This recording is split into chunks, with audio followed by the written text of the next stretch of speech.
मनमोहन सिंह सबसे पहले मुझे चेक करके बताएंगे कि वॉइस क्लियर है कि नहीं है, ऑडियो वीडियो दोनों क्लियर है ना। अभी चेक कीजिए, वॉइस अभी ऑन किया है मैंने। No no no no no, अभी चेक कीजिए क्लियर है। आज कुछ टेक्निकल प्रॉब्लम आ रही थी, इसलिए क्लास 15-20 मिनट डिले हो गई है। बहुत ज़्यादा लैगिंग हो रही थी, इसलिए पूरे सिस्टम को रीसेट करके क्लास को स्टार्ट किया है। नेट भी नहीं चल रहा है प्रॉपर। बात करें अपने नेक्स्ट, तो अपने बात कर रहे हैं रिकॉर्डिंग रेनगेज की। कल की क्लास के में अपने नॉन रिकॉर्डिंग रेनगेज को पढ़ा था, और अपने बात कर रहे हैं non recording rain gauge, sorry recording rain gauge. एक बात अपने पहले ही देख ली थी कि इंडियन मेट्रोलॉजिकल डिपार्टमेंट और अपना जो इंडियन स्टैंडर्ड है, दोनों में ही रिकॉर्डिंग रेनगेज कम से कम कितने होने चाहिए? 10%। कम से कम है कितने होने चाहिए? 10%। एक मिनट, वॉइस को सेट कर देता हूँ, क्लियर आएगी। अभी एकदम क्लियर है वॉइस। Now check it.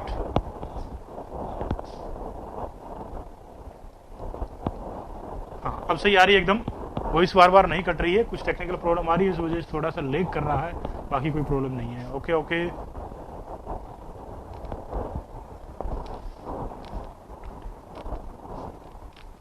ये क्या होते हैं कुलदीप कुमार? टूटे क्या होते हैं? एसी बंद है ऑलरेडी भाई, फैन चल रहा है only. Tipping bucket rain gauge. Tipping bucket rain gauge होता है, ये किस तरह का रेनगेज रहता है? सबसे पहले इसका मैं एक छोटा सा डायग्राम बना करके इसकी मैकेनिज्म आपको समझाने की कोशिश करूंगा। सबसे पहले क्या समझाने की कोशिश करूँ? इसकी मैकेनिज्म में आधी आवाज आ रही है, क्या करें?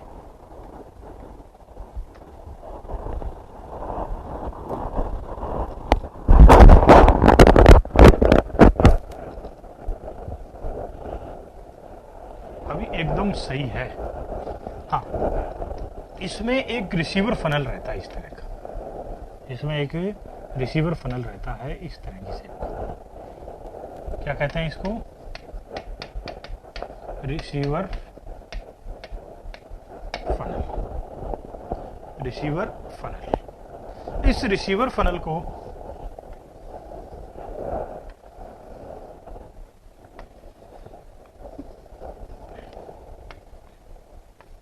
इस तरह से अपने एक बकेट में ऐड कर देते हैं।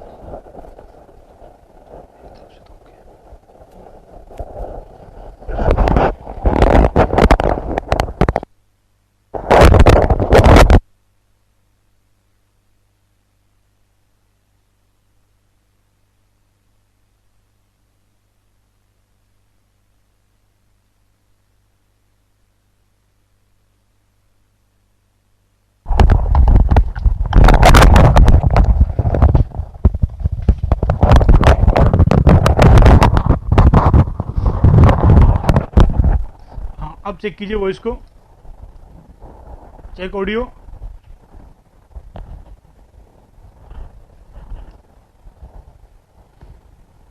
ऑडियो चेक कीजिए ना। Okay okay.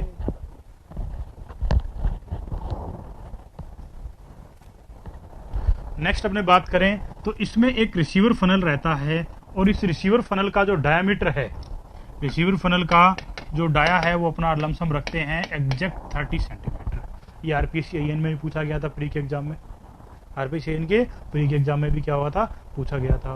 अंधेरा नहीं है, लाइटिंग सारी ऑन है।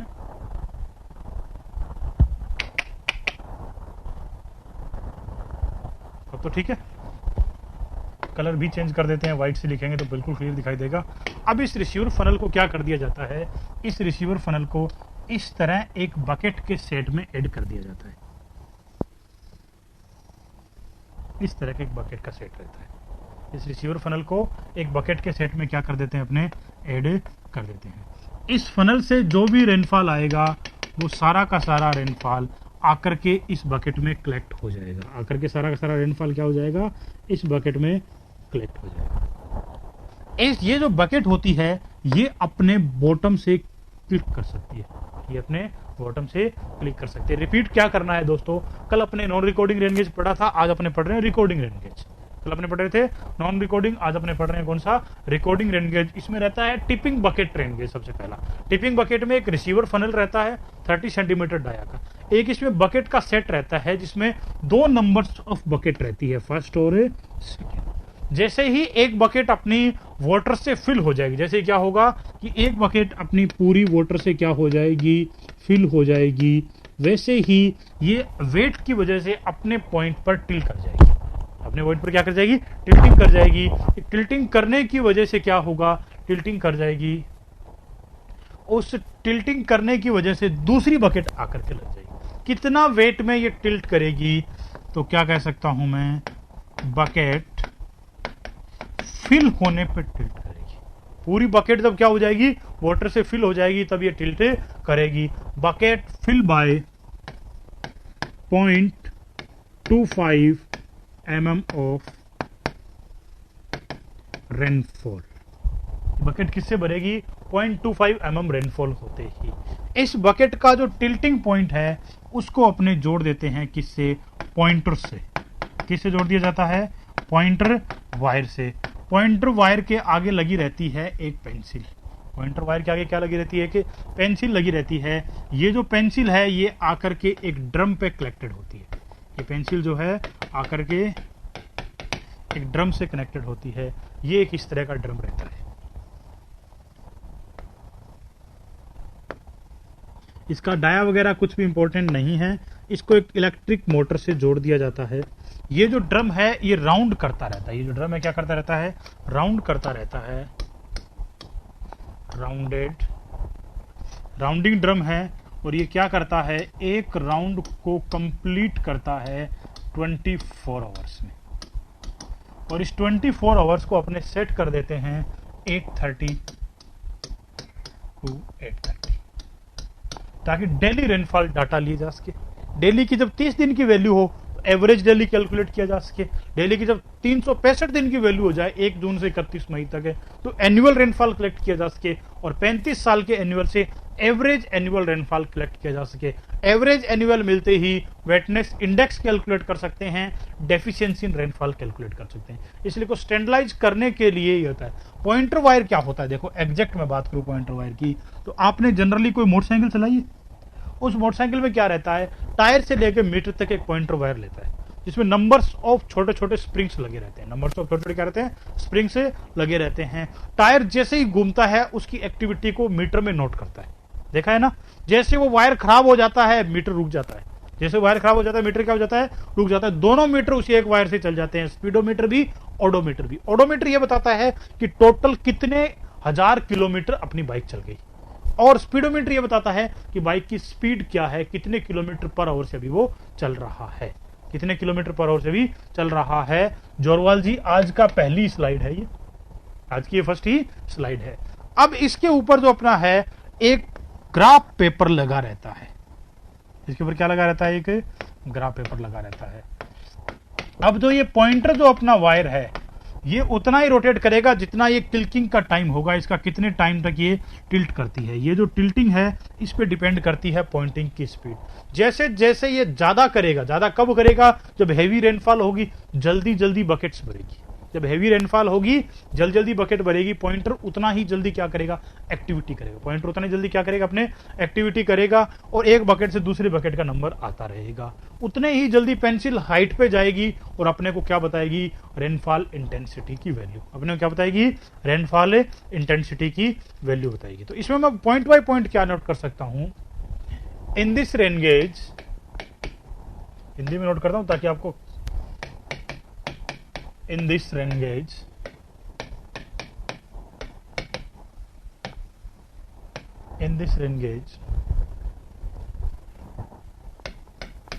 set a receiver funnel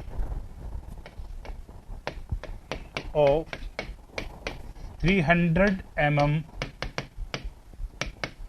diameter on the set of buckets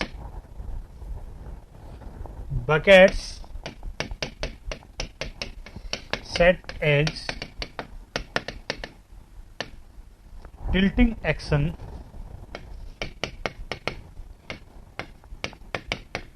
after filling। Fulfil हो जाने के बाद क्या होगी, ये अपने रिसीवर का मतलब क्या है यहाँ कारण बेटा, रिसीवर का मतलब है जैसे मान लीजिए कि कल वाले पर डायग्राम की बात करूं मैं साइमन रेनगेज में, तो कीप रिसीवर था जिसमें से rainfall water first of all enter करता है। कितने एरिया के वाटर की कैलकुलेशन ले रहे हैं वो रिसीवर बताता है। कितने एरिया की, यहाँ 30 सेंटीमीटर के डाया के ले रहे हैं, वहां कितनी ले रहे थे अपने 225, तो 22.5 सेंटीमीटर डाया का रिसीवर अपने ले रहे थे। रिसीवर बढ़ाएंगे तो क्या होगा, रेनफॉल की अधिक वैल्यू कैलकुलेट होगी, रिसीवर कम करेंगे तो कम होगा। तो पूरे इंडिया के रिसीवर का डायमीटर एक स्टैंडर्ड सेट रहता है। नॉन रिकॉर्डिंग का अपना अलग, रिकॉर्डिंग का अपना अलग। रिकॉर्डिंग का 30 सेंटीमीटर, नॉन रिकॉर्डिंग का 22.5 सेंटीमीटर सेट रहता है। पूरे इंडिया के डाटा मैच करेंगे फिर ऑटोमेटिक। क्लियर? ऐसा नहीं है कि यूपी में लगे रिसीवर 30 सेंटीमीटर का है, बिहार में लगा 50 सेंटीमीटर का, राजस्थान में लगा 10 सेंटीमीटर का, ऐसा नहीं होता। ऑल इंडिया के लिए एक स्टैंडर्ड सेट रहता है। क्लियर करण? आगे बढ़ जाते हैं। Receiver filling and buckets set with pointer wire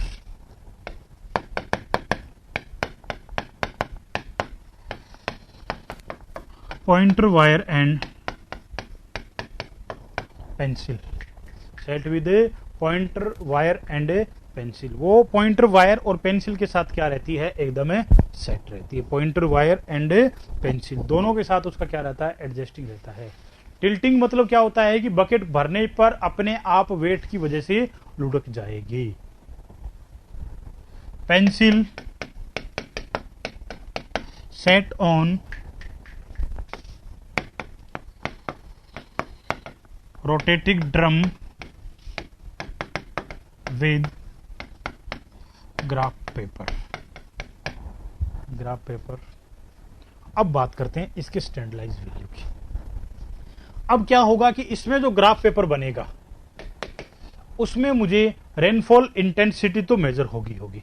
तो सीधा कह सकता हूं it's major rainfall intensity and able to draw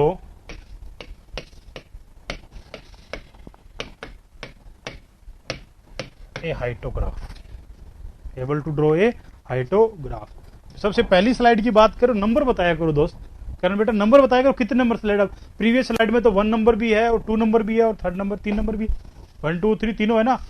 तो 2 नंबर स्लाइड में अपने कुछ नहीं किया, इन सब की डिटेल ही नोट की है। 2 नंबर स्लाइड में ये बताया है कि एक रिसीवर फनल होता है 30 सेंटीमीटर डाया का, वो रोटेटिंग 2 बकेट्स के सेट के ऊपर लगा रहता है। सेट एक टिल्टिंग पॉइंट्स पे लगी रहती है और टिल्टिंग वाला पॉइंटर वायर से कनेक्ट रहता है। पॉइंटर वायर पेंसिल से कनेक्ट रहती है और पेंसिल ड्रम के ऊपर लगे ग्राफ पेपर पर कर्व बनाती है। ग्राफ पेपर पर बनाती है, कुछ नहीं है, इसकी ये संरचना ही नोट की है कैसा होता है। क्लियर? सर ये ग्राफ पेपर है ना? हाँ ग्राफ पेपर है। ये क्या है? ग्राफ पेपर है। नेक्स्ट अपने बात कर रहे थे ग्राफ पेपर में रेनफॉल इंटेंसिटी तो मेजर कर देगा ये। जितनी इंटेंसिटी ज्यादा उतने बकेट्स ज्यादा फिल होंगे, जितनी इंटेंसिटी ज्यादा उतने बकेट्स क्या होंगे, ज्यादा फिल होंगे। इसका मतलब ये हाइटोग्राफ तो ड्रॉ कर सकता है। दूसरी बात, it's not measure accumulative rainfall. It's not measure accumulative rainfall. ये एक्यूमुलेटिव रेनफॉल को मेजर नहीं करता है। क्यों नहीं करता है? देखो एक्यूमुलेटिव का कर्व हमेशा कैसा बनेगा भाई, एक साइड लेंगे अपने किसको, डेप्थ ऑफ एक्यूमुलेटिव रेन, और दूसरी साइड अपने किसको लेंगे, टाइम को। एक्यूमुलेटिव में वैल्यू हमेशा बढ़ती जाएगी, परंतु यहां क्या होता है, एक्यूमुलेटिव वैल्यू हमेशा बढ़ती जाएगी, परंतु यहां ध्यान से सुनो एक बार क्या होता है। जैसे एक बार रेनफॉल रुक गई, मान लीजिए, ऐसा तो हो ही नहीं सकता कि एक बार रेनफॉल स्टार्ट हो गई तो वो अपने पीरियड में कंप्लीटली हमेशा होती ही रहेगी। बीच में रेनफॉल क्या होगी, स्टॉप भी होगी। बीच में रेनफॉल क्या होगी, स्टॉप भी होगी। हाँ, बीच में रेनफॉल क्या होगी अपनी, स्टॉप भी होगी। और स्टॉप होने के बाद क्या होगा कि ये पेंसिल जो है वापस 0 पे आ जाएगी। वापस क्या आ जाएगी, 0 पे आ जाएगी। जैसे रेनफॉल हो रही थी वैसे वैसे तो ऊपर बढ़ रही थी, लेकिन जैसे ही रेनफॉल स्टॉप हुई, मान लीजिए इस पॉइंट पर क्या हो गई है, स्टॉप हो गई है रेन, वापस 0 पे आएगा, फिर 0 से उठेगा, दोबारा यहां स्टॉप हो गई, वापस 0 से आएगा, ये उठेगा। It's not a mass curve. It's not a mass curve. तो इसका मतलब ये जो है अपना, ये not able to draw mass curve. Not able to draw mass curve. मैंने बताया ना एक्यूमुलेटिव में भी, एक्यूमुलेटिव में पहले वाला रेनफॉल जो है, एक्यूमुलेटिव में जो पहले वाला रेनफॉल जो है अपना, वो हमेशा क्या रहता है, उस पुराने रेनफॉल में नया रेनफॉल ऐड होकर के बताता है। लेकिन यहां तो क्या हुआ, रेनफॉल स्टॉप होते ही चेन टूट गई। रेनफॉल जैसे स्टॉप हुआ चेन क्या हो गई है, टूट गई है, और मास कर्व इससे नहीं बन पाएगा, मास कर्व इससे नहीं बन पाएगा। पॉइंट टू पॉइंट चीजों को मत समझना, ये यहां पर ग्राफ पेपर ही है। क्लियर? अब इसको पता है, फिर भी दोबारा पूछना है तो एक बार फिर पूछ लो, ये ग्राफ पेपर ही रहेगा। क्लियर कर? अब बात करते हैं अपने ग्राफ पेपर पे पेंसिल लगी हुई है। पेंसिल जैसे जैसे ये एक्टिविटी करेगा वैसे वैसे क्या करेगी, ग्राफ पेपर पे अपनी लाइन को ड्रॉ करेगी। तेजी से बकेट भरेगी तो लाइन तेजी से ऊपर उठेगी, धीरे धीरे भरेगी धीरे धीरे ऊपर उठेगी। तो इससे क्या हो गया, इंटेंसिटी तो मेजर हो गई, परंतु समस्या कहां आई, रेन स्टॉप होते ही पुराने डाटा सारे गए, वापस कहां से स्टार्ट हो गए, जीरो से। वापस कहां से स्टार्ट हो गए, रेन स्टॉप हुई, पॉइंटर की एक्टिविटी बंद हुई, क्योंकि आगे अपनी बकेट्स नहीं भर रही है, आगे अपनी बकेट से नहीं भर रही है, तो पॉइंटर की एक्टिविटी स्टॉप हो गई है। पॉइंटर की एक्टिविटी स्टॉप होते ही पेंसिल जीरो पे आकर के रुक गई, जहां भी पेंसिल थी वहां से कहां कर रुक गई, जीरो पर आकर के रुक गई है। और ये वैल्यू को कम भी करता है, पहले तेजी से रेनफॉल होगी फिर कम रेनफॉल होगी तो पेंसिल डाउन आएगी ना, लेकिन मास कर्व कभी भी डाउन नहीं आता है।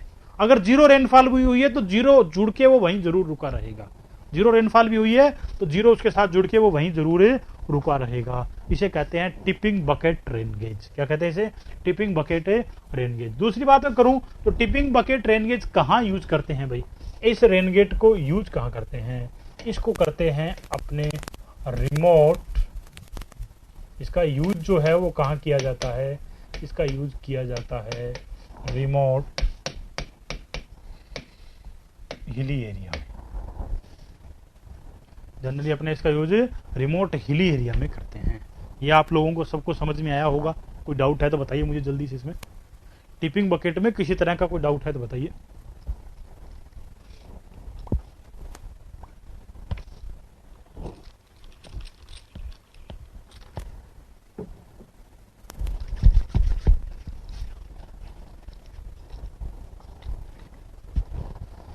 कुलदीप मनमोहन सिंह, लास्ट स्लाइड की बात करेंगे, ये लीजिए जी last slide. Not able to draw mass curve, mass करो नहीं बना सकता, हाइटोग्राफ बना सकता है। मास करो नहीं बना सकता और हाइटोग्राफ क्या कर सकता है, ये बना सकता है।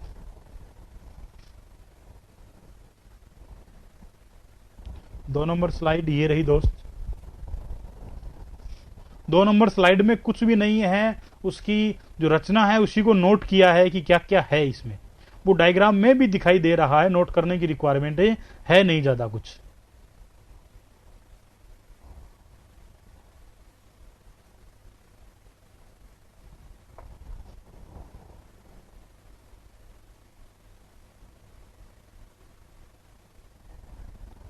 ओके शिवराज मीणा, आगे बढ़ जाएं, दूसरे टाइप के रेनगेज को पढ़ना स्टार्ट कर दें आप कहो तो। दूसरे टाइप के रेनगेज को पढ़ना स्टार्ट कर दें क्या? नेक्स्ट दूसरा टाइप का रेनगेज जो है अपना वो है वेट बकेट रेनगेज, वेंग bucket rain gauge.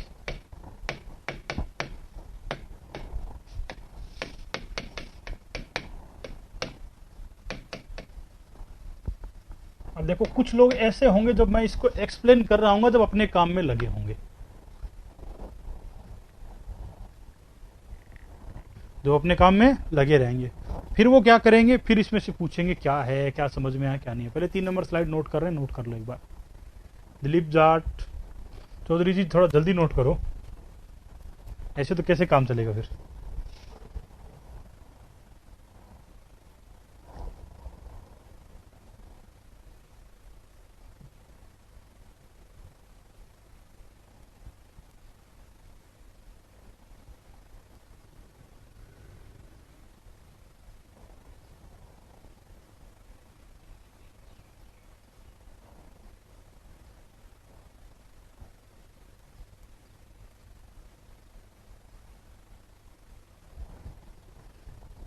Slide first number, यही 3 स्लाइड को घुमाते रहेंगे 1-1.5 घंटे तक। साथ साथ मत चलना क्लास में कभी भी, क्लास में कभी भी साथ साथ नहीं चलना है। इन्हीं 3 स्लाइड को अपने घुमाते रहेंगे 1-1.5 घंटे तक, कोई प्रॉब्लम नहीं है।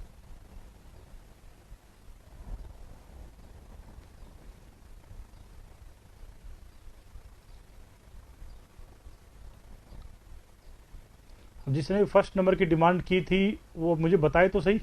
चलो कोई बात नहीं, 3rd नंबर। अभी 3 स्लाइडें हैं अपने पास, कोई बात नहीं। आप कोई 2nd नंबर का बोल दो भाई।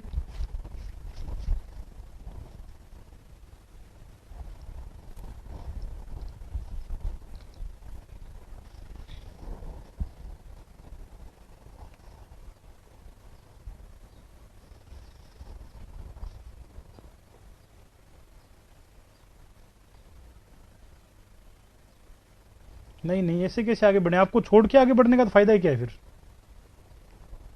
आपको साथ लेकर के आगे बढ़े तब तो कोई बात है, आपको पीछे छोड़ दिया, आगे बढ़ने का फायदा। Next number 4। अब जो जहां भी हैं सारे के सारे स्टूडेंट प्लीज क्लास में आ जाएं और बाकी सारी एक्टिविटी बंद कर दें। मैं इसको दोबारा स्लाइड का नंबर नहीं दूंगा, चाहे क्लास लगाएं चाहे नहीं लगाएं। ऐसे ये कभी ना एंड होने वाला टॉपिक बन जाएगा।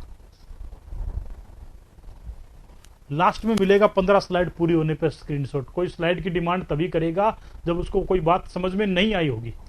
क्लियर? अब बात करता हूं वेइंग बकेट रेन गेज की। इसमें अब ढंग से सुन लो सभी एक बार। थोड़ा बहुत लेग कर रहा होगा, कोई प्रॉब्लम नहीं है। थोड़ा बहुत लेग कर रहा होगा, ज्यादा लेग नहीं कर रहा है।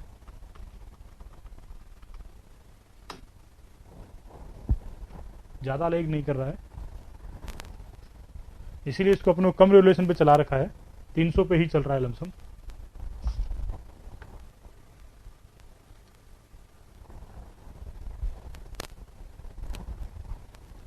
अब कुलदीप कुमार 3 नंबर स्लाइड का स्क्रीनशॉट मिल जाएगा। अब 3 नंबर स्लाइड पे थोड़ी बैठे रहेंगे पूरे 4 घंटे तक। नेक्स्ट 4 नंबर स्लाइड को समझ लो, फिर 4 नंबर की डिमांड करोगे जब पब्लिक 4 नंबर को नोट कर चुकी होगी सारी। बात करें अपने वेइंग बकेट रेन गेज की, तो वेइंग बकेट जो अपना रेन गेज है इसमें भी एक रिसीवर फनल रहता है। और इस रिसीवर फनल का भी, इसमें भी एक रिसीवर फनल होता है। इस रिसीवर फनल का भी डायामीटर 30 सेंटीमीटर होता है। इस रिसीवर फनल का भी डायामीटर कितना होता है? 30 सेंटीमीटर होता है। और इस रिसीवर फनल को ऐसे ब्लॉक कर दिया जाता है। ऐसे क्या कर दिया जाता है? ब्लॉक कर दिया जाता है। तथा इसके बॉटम में इक्वल स्टिफनेस की, एक समान स्टिफनेस की कुछ स्प्रिंग्स लगा दी जाती है। ऐसे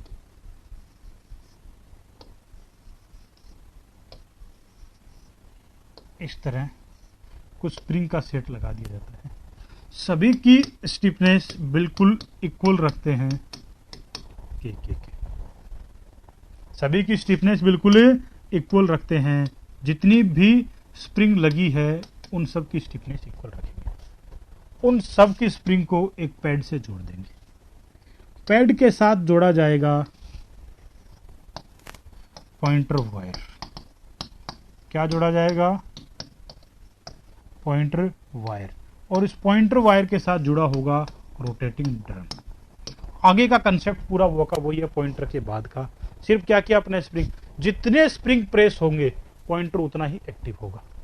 जितने स्प्रिंग प्रेस होंगे उतना ही पॉइंटर क्या होगा? एक्टिव होगा। रिसीवर फनल का डाया यहां भी कितना लेते हैं? 30 सेंटीमीटर। जैसे जैसे रेनफॉल होगा ये बकेट क्या होता चला जाएगा? पानी से भरता चला जाएगा। वेट बढ़ता चला जाएगा। जितना वेट तेजी से बढ़ेगा उतनी इंटेंसिटी मेजर हो जाएगी। जितना वेट तेजी से बढ़ेगा उतनी इंटेंसिटी मेजर हो जाएगी। एक बार के लिए एज्यूम करो कि रेनफॉल रुक गया, वापस 1 घंटे बाद स्टार्ट हो गया। क्या पहले वाला वेट कहीं लॉस हुआ है? रीडिंग 0 से स्टार्ट होगी कि पहले वाले पॉइंट से? एक बार रेनफॉल रुक गया और उस टाइम जो अपना रिसीवर फनल था, रेनफॉल जब स्टॉप हुआ उस टाइम इतना वाटर से फिल था। आगे जब नया रेनफॉल स्टार्ट होगा तो पुरानी रीडिंग तो ऑलरेडी पहले ही सेव है ना, वहीं से स्टार्ट होगा। 0 पे तो नहीं आएगा ना, 0 पे तो नहीं आएगा। इसका मतलब ये एक्यूमुलेटिव भी मेजर कर सकता है। इसका मतलब ये रेनफॉल इंटेंसिटी भी क्या कर सकता है? मेजर कर सकता है। एक्यूमुलेटिव भी मेजर कर सकता है और रेनफॉल इंटेंसिटी भी क्या कर सकता है? मेजर कर सकता है। तो पहला पॉइंट तो इसमें ये कह सकता हूं कि it's major rainfall intensity, so able to draw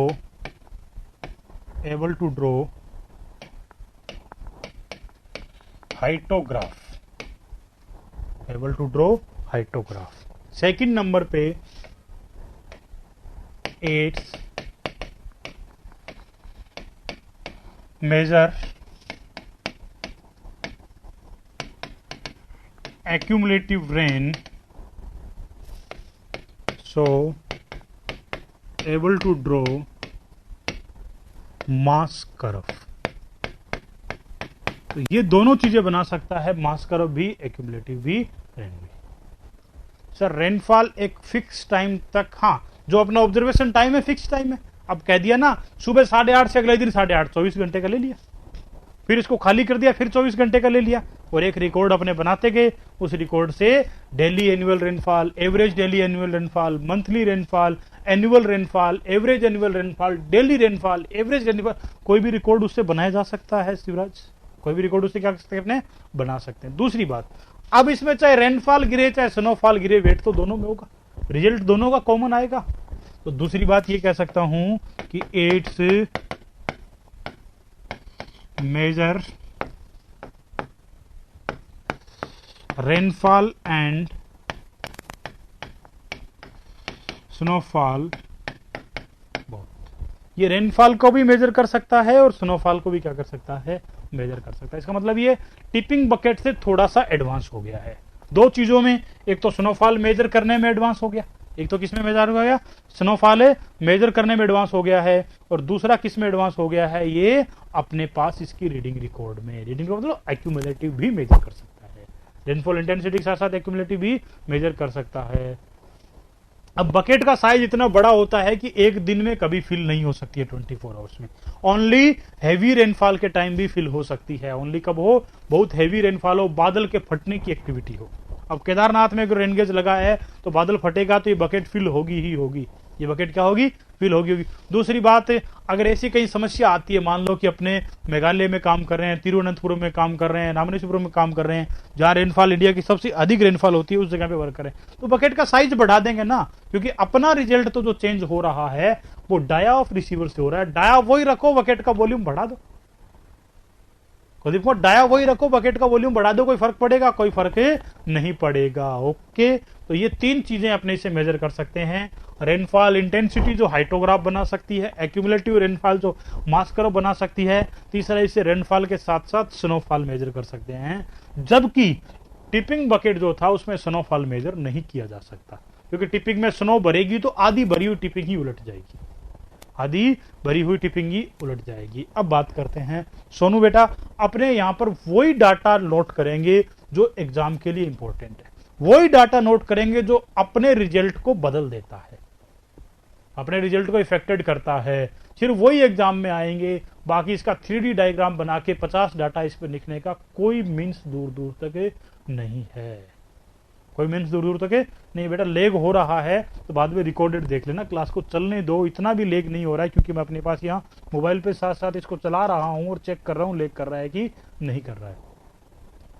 बहुत ही नेग्लिजिबल लेग कर रहा है ये, ना के बराबर। नेटवर्क प्रॉब्लम, आज क्लास स्टार्ट कर रहे हैं बहुत सारी प्रॉब्लम हुई। तीसरे नंबर पे अपने पढ़ते हैं। अब देखो इसमें बकेट फिल होने की समस्या आ रही थी बार बार, उसका सॉल्यूशन बकेट का साइज बढ़ाना तो था ही था, उसका सॉल्यूशन है बकेट का साइज बढ़ाना था ही था। इसके साथ साथ अपने तीसरे टाइप का एक रेनगेज और ले आए, तीसरे टाइप का क्या लिया अपने, एक रेनगेज और ले आए।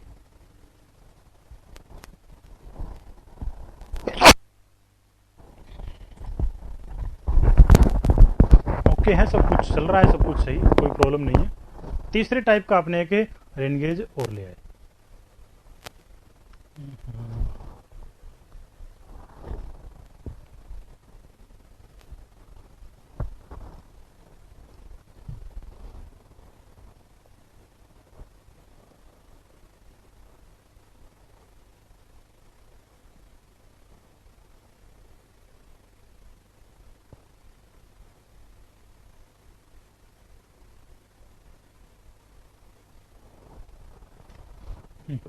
तीसरे टाइप का रेन गेज जो था अपना कौन सा था, उसे अपने बोलते हैं फ्लोट टाइप रेन गेज। क्या खोल दिया अपने, फ्लोट टाइप रेन गेज। एक लाइन में इसको मैं फिनिश भी कर सकता हूं, क्या कह सकता हूं इसको, मॉडिफाइड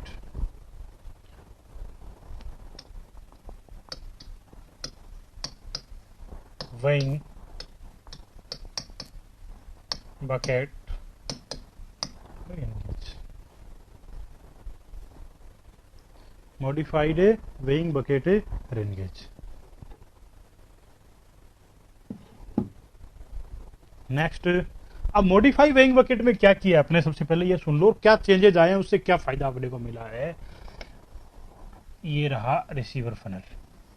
इसका मतलब ये अपने आप में एक टिपिंग बकेट रेन गेज तो होगा ही होगा, सॉरी वेट बकेट तो होगा ही होगा।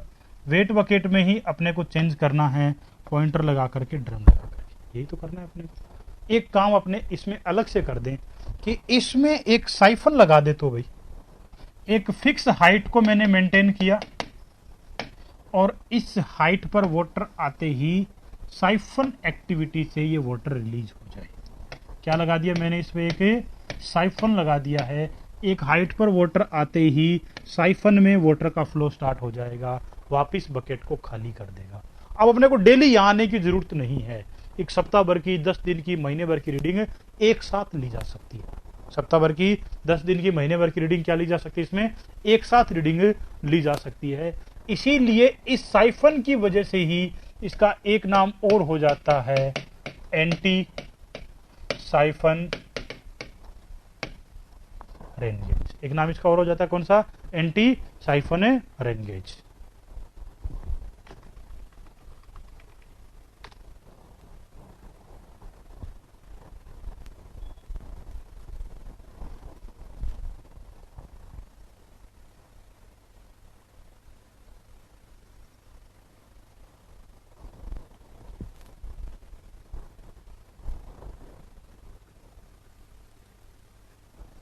Anti siphon rain gauge. दूसरी यदि बात करें अपने, तो इसमें रेन गेज में पहला पॉइंट तो वो सेम ही रहेगा कि इट्स मेजर, या नई स्लाइड में नए कलर में नोट कर देता हूं ताकि आपको दिखाई दे जाए। It's major rainfall intensity, so it's draw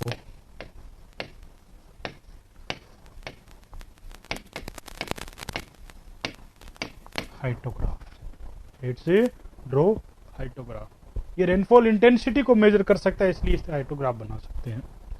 दूसरा, it's major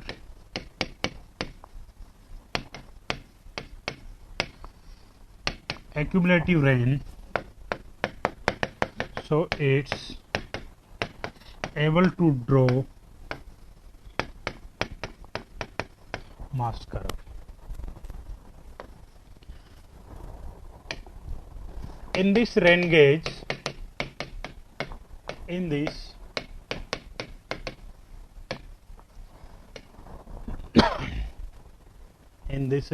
rain gauge, in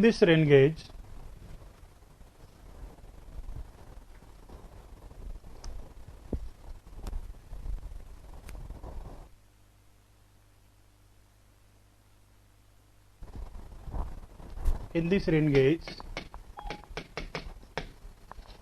provided a anti-siphon pipe to increase its capacity.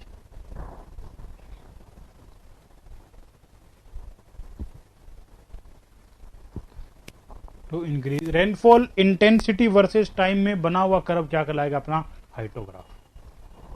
Siphon use कर दिया ताकि इसकी कैपेसिटी इंक्रीज हो जाए। दूसरी बात, it's measure rainfall directly and snowfall by heater system. क्या करते हैं अपने इसमें ऊपर का जो इसका जोन है ये वाला जो इसका जोन है ये वाला, इससे ऊपर हाई टेम्परेचर प्रोवाइड कर देते हैं। इस जोन में क्या कर देते हैं,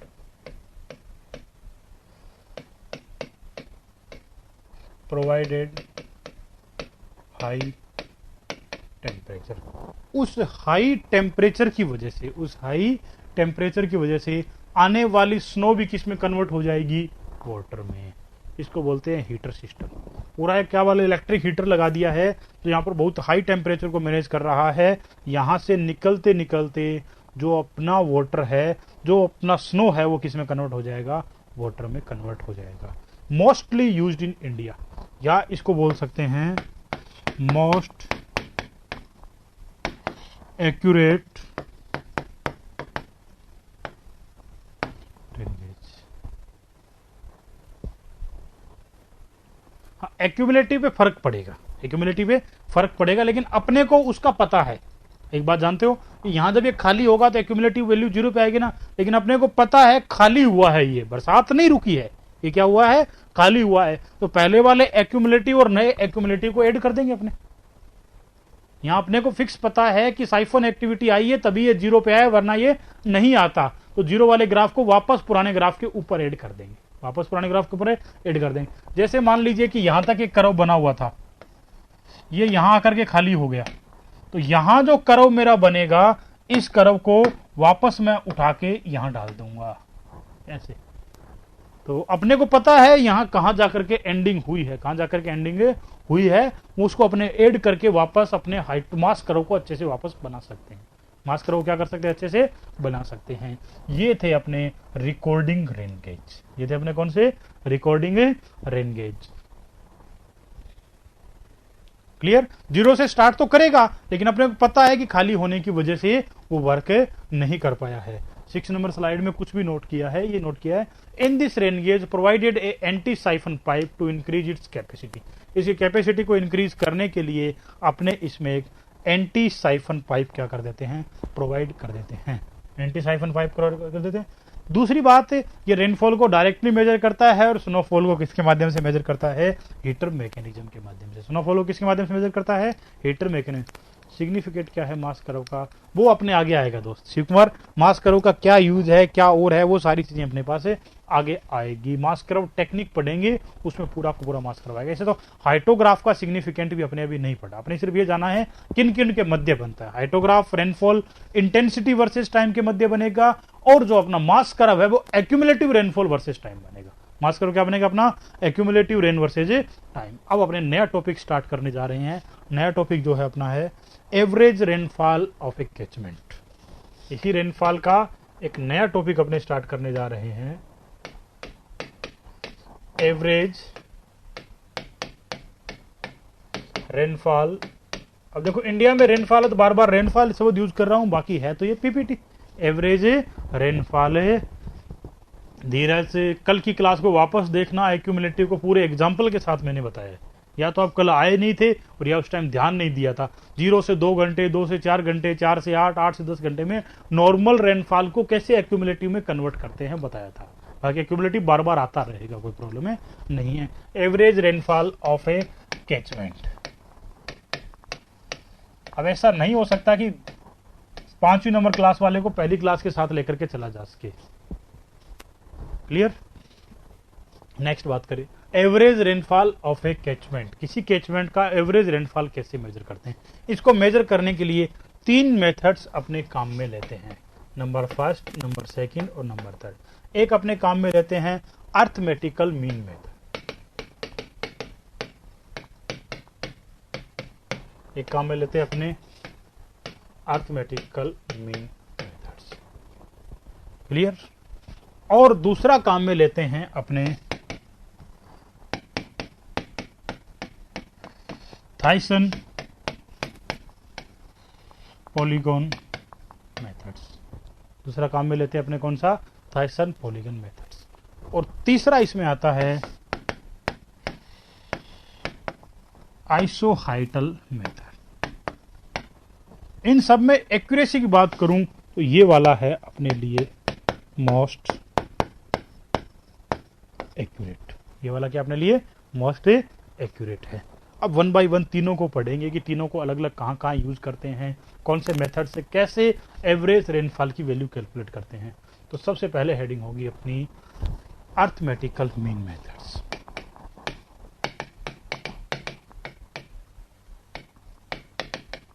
अर्थमेटिकल मीन मेथड्स। ध्यान से सुनेंगे इसको एक बार, एकदम ध्यान से आप लोग सुनेंगे। क्लास होके चल रही है क्या? बेक करने की अब कब तक बेक चलते रहेंगे भाई? कब तक बेक चलते रहेंगे? ये लीजिए जी, बेक कर देते हैं स्लाइड। 3 मेथड्स के नाम नोट किए हैं मैंने और लिखा है कि तीसरे नंबर वाला सबसे अधिक एक्यूरेट है। क्या नोट किया है कि तीसरे नंबर का जो आइसोहाइटल है वो सबसे अधिक एक्यूरेट है। और 3 मेथड्स के ओनली नेम अपने नोट किए हैं। पहला अपने स्टार्ट कर रहे हैं अर्थमेटिकल मीन। ध्यान से सुनना, बैक स्लाइड नहीं मिलेगी इसमें। मान लीजिए कि ये अपना एक कैचमेंट एरिया है। ये क्या है? अपना एक कैचमेंट एरिया है। इस कैचमेंट एरिया में कुछ रेनगेज स्टेशन लगे हुए हैं। इस कैचमेंट एरिया में क्या है? कुछ रेनगेज स्टेशन लगे हुए हैं। हाँ, कुछ लॉसेज होंगे लेकिन वो माइनर लॉस होंगे। कुछ लॉसेज होंगे दोस्त, लेकिन वो माइनर लॉस होंगे, क्योंकि अपने को आइस से वाटर में कन्वर्ट करना है, उतना ही टेम्परेचर देना है। वाटर को वाटर वेपर में नहीं कन्वर्ट करना। क्लियर? उसी time on the time measurement करते हैं तो साथ साथ रिकॉर्ड चलता रहता है। क्लियर? अब बात करते हैं। इसमें 4 रेनगेज स्टेशन लगे होते हैं। मान लीजिए कि अज्यूम किया कि इस कैचमेंट एरिया में 4 रेनगेज स्टेशन लगे हुए हैं। एक रेनगेज स्टेशन है अपना X1, दूसरा रेनगेज स्टेशन है X2, तीसरा X3 और चौथा रेनगेज स्टेशन है X4। चारों रेनगेज स्टेशन से किसी एक फिक्स टाइम ड्यूरेशन, चाहे वो 1 दिन का है, चाहे वो 1 महीने का है, चाहे वो 1 साल का है, चाहे वो 5 साल का है, चाहे 35 साल का है, जो अपना टाइम ड्यूरेशन था उसमें मिलने वाली रेनफॉल मुझे मिली P1, P2, P3 और P4। तो इस मेथड्स के अकॉर्डिंग सीधा सीधा एवरेज निकाल लेंगे।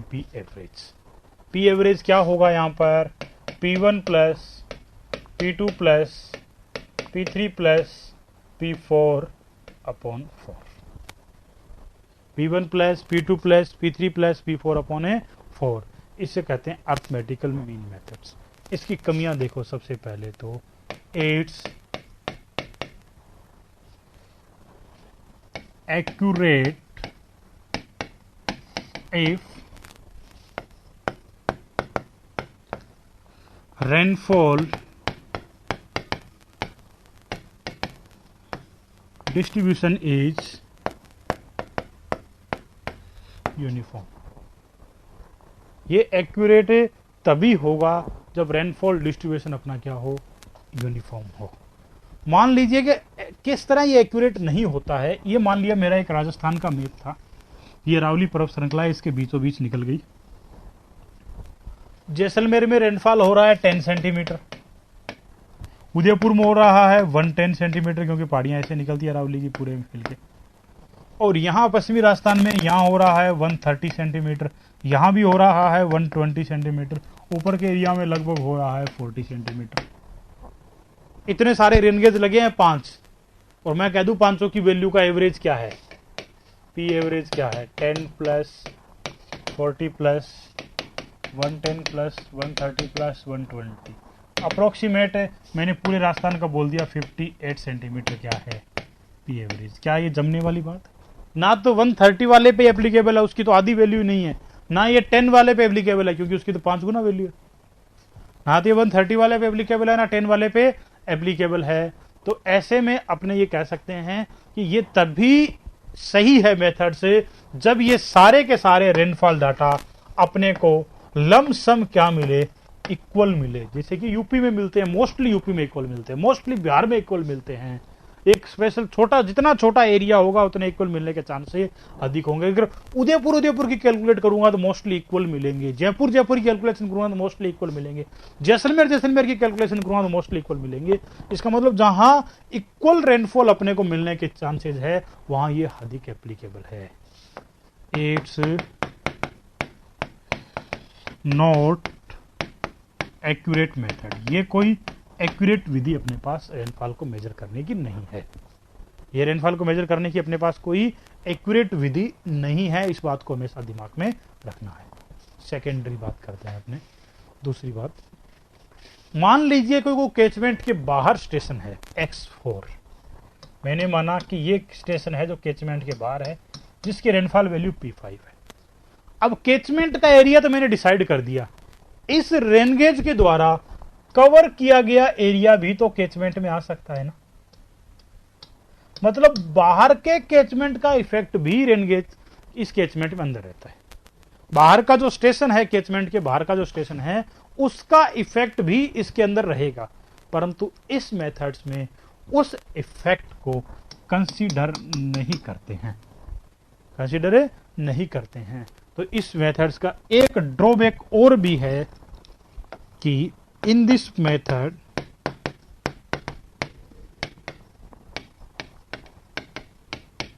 effect of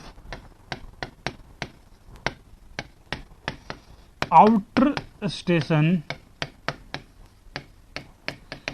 not considered, outer station के इफेक्ट को कंसिडरेशन नहीं करते हैं। ये मेथड नॉट एक्यूरेट है, या फिर इसकी जगह एक शब्द ये भी कह सकते हैं आयुष जी कि ये अपने आप में लिस्ट एक्यूरेट है। वैल्यू तो देता है पर कम एक्यूरेट वैल्यू को मेजर करता है, आउटर स्टेशन के इफेक्ट को नहीं लेता है। और कोई ऐसा कैचमेंट नहीं होता जिसके चारों ओर आउटर स्टेशन नहीं हो, कोई ऐसा कैचमेंट होता ही नहीं है जिसके चारों ओर आउटर स्टेशन नहीं हो। क्लियर। अब दूसरे नंबर पे अपने पढ़ते हैं। इस नंबर में कोई डाउट है तो बताइए मुझे एक बार। हाँ करण बताइए,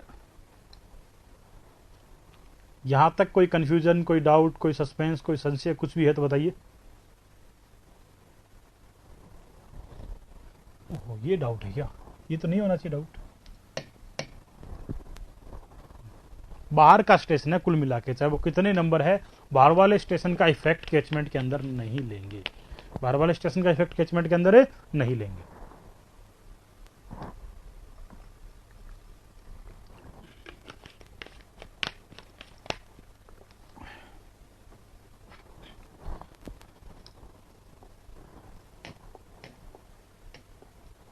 दूसरे नंबर का जो अपना मेथड है वो है थाइसन पॉलीगन मेथड।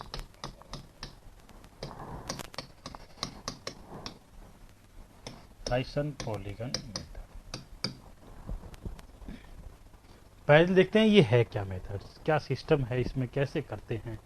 कि ये मान लिया कि इसमें कैचमेंट एरिया है इस तरह का, 3-4 रेनगेज स्टेशन इसमें लगी हैं, X1, X2, X3 और X4। उन सब से प्राप्त होने वाली रेनफॉल वैल्यू है P1, P2, P4, P3। अब अपने काम करते हैं कि इन सब का एरिया भी डिफाइन कर लेते हैं, क्योंकि अपने जानते थे कि समतल एरिया में रेनफॉल कम होती है तो रेनगेज नेटवर्क एक रेनगेज अधिक एरिया कवर करता है, पहाड़ी एरिया में अधिक होती है तो एक रेनगेज कम एरिया कवर करता है, रिमोट एरिया में अपने को इतनी एनालिसिस की जरूरत नहीं होती है तो और एरिया बढ़ा देते हैं। इसका मतलब यहां मैं इसको ऐसा कर सकता हूं क्या, इन सारे रेनगेजेस का अपना अपना एरिया डिफाइन कर सकता हूं क्या, एरिया डिफाइन हो सकता है ना। मान लिया कि इसके द्वारा कवर किया गया एरिया A1 है, इसके द्वारा कवर किया गया एरिया A2 है, इसके द्वारा कवर किया गया एरिया A4 है, इसके द्वारा कवर किया गया एरिया A5 है, और एक कोई आउटर स्टेशन भी है, मान लिया कि वो इतना एरिया इसका इफेक्टेड कर रहा है, A5, P5 और X5। एक ऐसा आउटर स्टेशन भी है जिसका कुछ एरिया कैचमेंट में आ रहा है। तो इसमें सबसे पहले देखते हैं कि P एवरेज क्या होगा, या फिर कुछ बातें नोट करते हैं P एवरेज का फॉर्मूला नोट करने से पहले। इट्स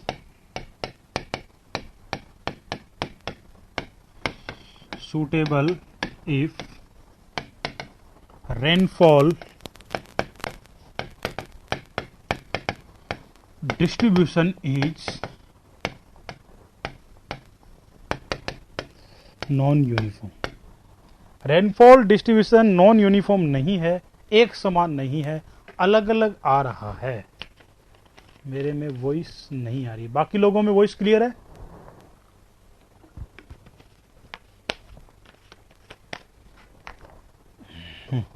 लास्ट लाइन नहीं समझ में आई। कौन सी लास्ट लाइन की बात कर रहे हो भाई? अभी लास्ट लाइन नोट ही नहीं की, अभी तो बीच में चल रहे हैं अपने। ओके, हाँ, दूसरी बात करें, in this method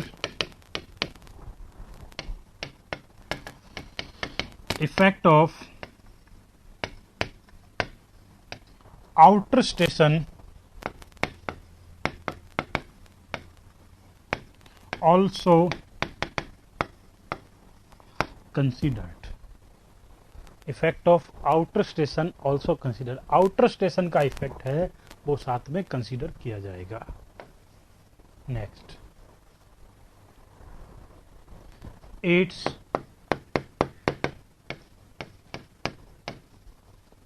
accurate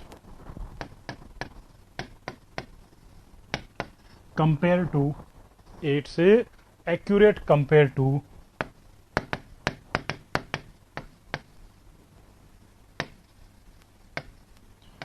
arithmetical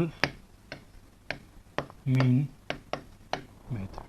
arithmetical mean के कंपेयर में क्या ये अधिक एक्यूरेट है?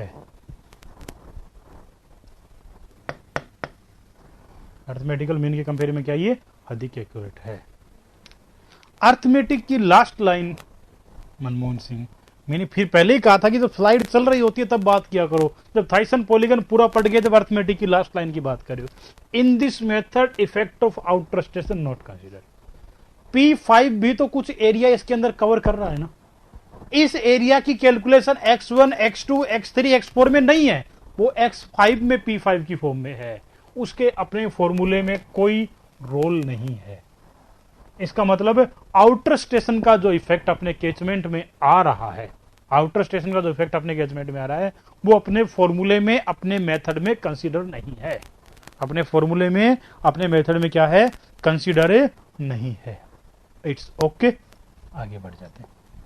नेक्स्ट देखते हैं कि कैसे कैलकुलेट करते हैं P average.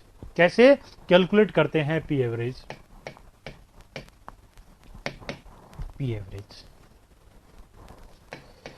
P1 A1 plus P2 A2 plus P3 A3 dot dot dot Pn AN। जितने रेन गेज लगे थे सबका अपना अपना एरिया हो गया, जितने रेन गेज लगे थे सबका अपना अपना क्या हो गया है? एरिया हो गया है, upon A1 plus A2 plus A3 dot dot dot AN।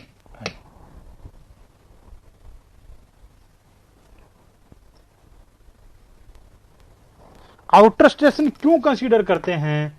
इस डायग्राम में देखिए एक बार, ये जो अपना एरिया आ रहा है ये वाला, इसकी रीडिंग इन चारों में नहीं है ही नहीं, इसकी तो रीडिंग बाहर पड़ी है।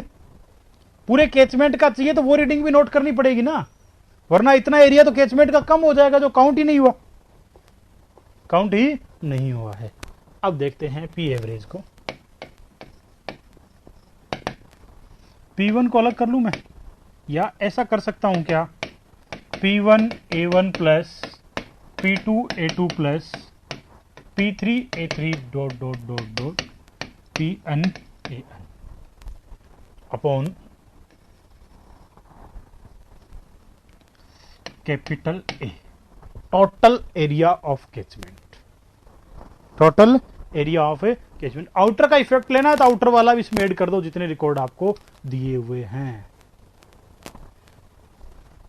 ऋषिकेश, क्लास अपलोड हो जाएगी, क्लास तो डेली अपलोड होती है, आज थोड़ी जल्दी अपलोड करवा देंगे बोल के, कोई प्रॉब्लम नहीं है। क्लियर? पी एवरेज नोट किया, P1 को बाहर रखा, A1 upon A।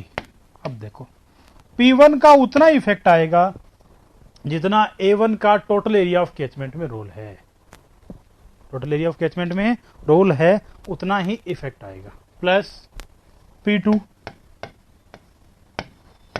A2 upon A plus P3 A3 upon A Pn AN upon A। इस तरह डिवाइड किया जा सकता है। इन जो टर्म्स आपको दिखाई दे रही है ये वाली सारी, इसको अपने बोलते हैं area weightage factor, area weightage factor. सारे एरिया वेटेज फैक्टर को जोड़ दूं तो भाई, सारे एरिया वेटेज फैक्टर को जोड़ दूं तो पहला एरिया वेटेज फैक्टर है मेरा A1 अपॉन A, दूसरा एरिया वेटेज फैक्टर है A2 अपॉन A, तीसरा एरिया वेटेज फैक्टर है A3 upon A, last area weightage factor है AN अपॉन A। ये क्या हो गया मेरे लिए? Sum of area weightage factor, यही तो हुआ। Sum of area weightage factor is equal to, A पूरे में कॉमन ले लो, ऊपर सारे आ जाएंगे, A1 plus A2 plus A3 dot dot dot AN is equal to A upon A। यही तो आएगा, सारे मिलके तो पूरे कैचमेंट का निर्माण कर रहे हैं। तो फाइनल मेरे लिए क्या इंपॉर्टेंट आया? Sum of area weightage factor is equal to unit, सारे एरिया वेटेज फैक्टर का यूनिट है। क्लियर? क्या मल्टीप्लाई क्यों नहीं किया सिर्फ अर्थ वर्टिकल वाले में? वो एरिया का वेटेज लेता ही नहीं है ना, इसलिए तो दो मेथड्स बनाए हैं, वरना दोनों एक ही हो जाते ना, उसमें भी एरिया ले लेते। तो यदि एरिया गिवन ही नहीं है क्वेश्चन में तो कहां से लाएंगे शिव? यदि अपनी प्रॉब्लम में अपने पास जो डाटा है उसमें एरिया गिवन ही नहीं है किसी भी तरीके से, तो कैसे लाएंगे?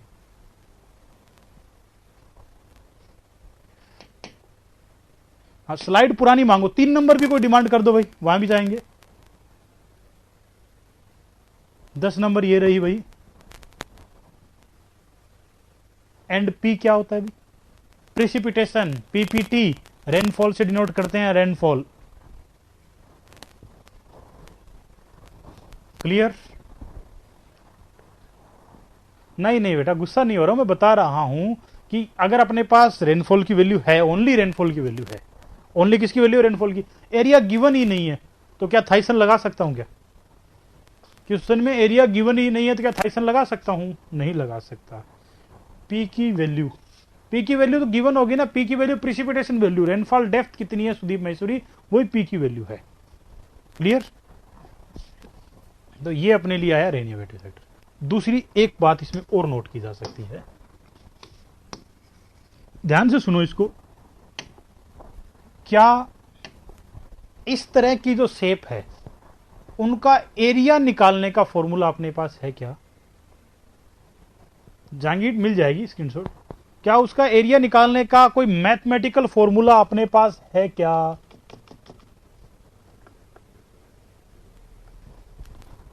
मैथमेटिकल फॉर्म में एरिया निकालने का फॉर्मूला अपने पास है क्या? कोई फॉर्मूला अपने पास नहीं है जिससे कि अपने इस अजीब सी शेप का एरिया निकाल सके, इस अजीब सी शेप का एरिया निकाल सके, ऐसा कोई फॉर्मूला अपने पास नहीं है। इसलिए अपने को जाना पड़ेगा सर्वे में। क्या कोई ऐसा इंस्ट्रूमेंट है जो हर तरह की शेप का एरिया निकाल सके? क्या कह सकता हूं मैं? In this method area measured by planimeter,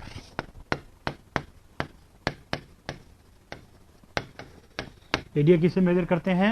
planimeter के नाम से, प्लानीमीटर से मेजर करते। थोड़ा बहुत लेग कर रहा है, ना के बराबर, इतना लेग नहीं कर रहा है। आपके वहां नेटवर्क की प्रॉब्लम है इसलिए लेग कर रहा है 2-3 लोगों में। कहां पे गए P1 P2 P3? ओहो, इसकी बात कर रहे हो, मैं समझा नहीं था। ये फॉर्मूला यहां कंप्लीट हो गया है, आगे जो डिटेल चल रही है वो नोट में नोट कर सकते हो। एरिया वेक्टर फैक्टर की डिटेल चल रही है, एरिया वेटेज फैक्टर की डिटेल चल रही है, इसलिए पी गायब हो गया। ये जो भी नोट किया है कुलदीप कुमार, ये area vector, area weightage factor के अबाउट है।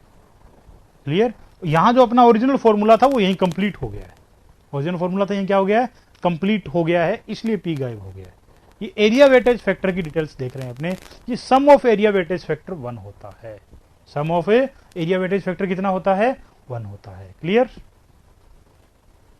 कोई doubt? Kuldeep Kumar reply please.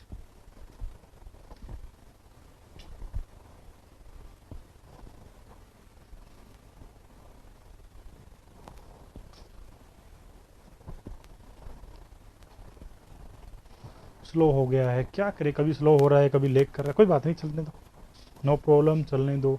Next,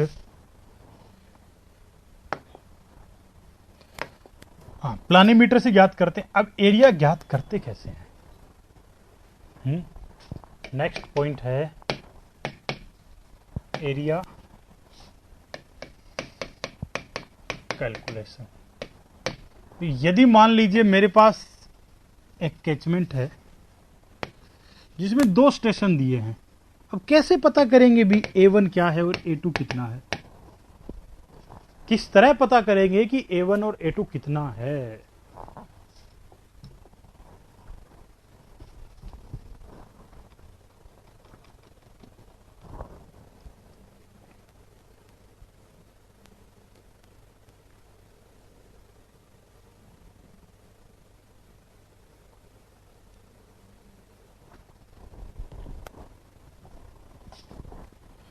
अब अपने काम करेंगे। सबसे पहले जितने भी आपके पास स्टेशंस गिवन है उन स्टेशंस को जोड़ने वाली एक लाइन ड्रॉ कर देंगे।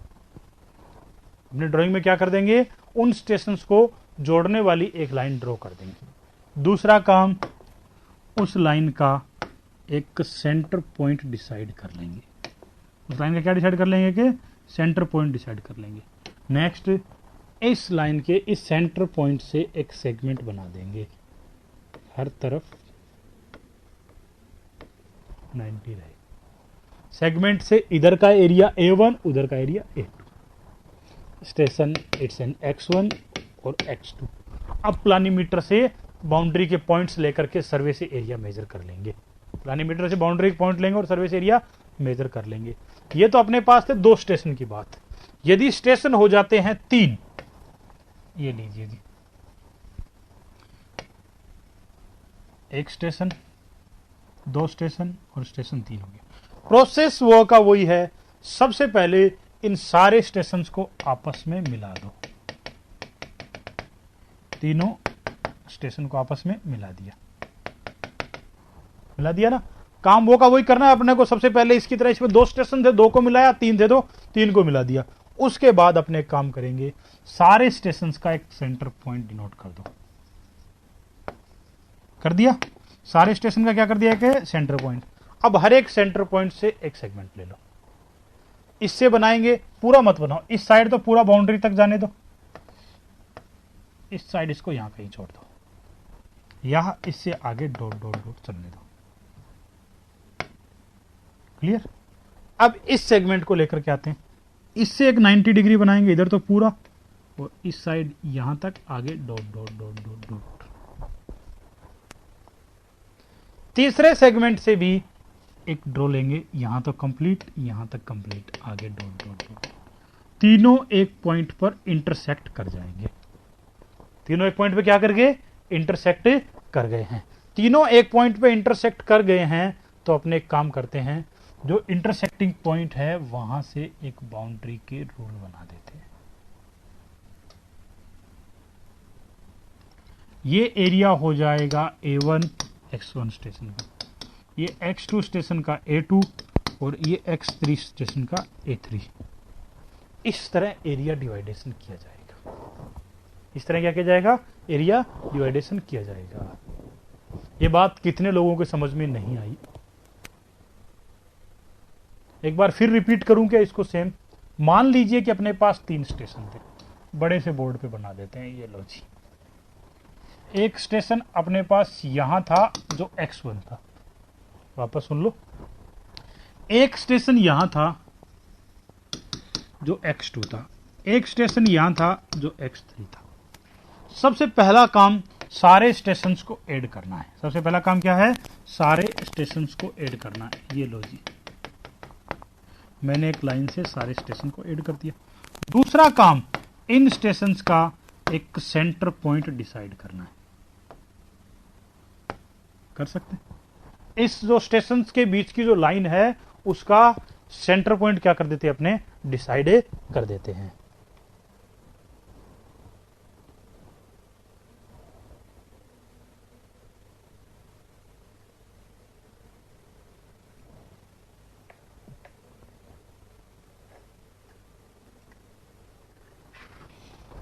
हाँ, अब इनसे अपने को बनाना है इसके इंटरसेक्टिंग पॉइंट को। तो देखते हैं, ध्यान से सुनो इस बात को। इसका अपनी एक लाइन रहेगी ऐसी,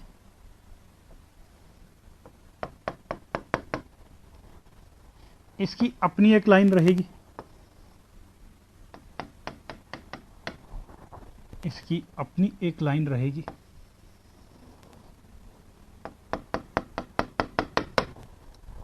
तीनों लाइनें एक पॉइंट पर जाकर के टकरा जाएगी।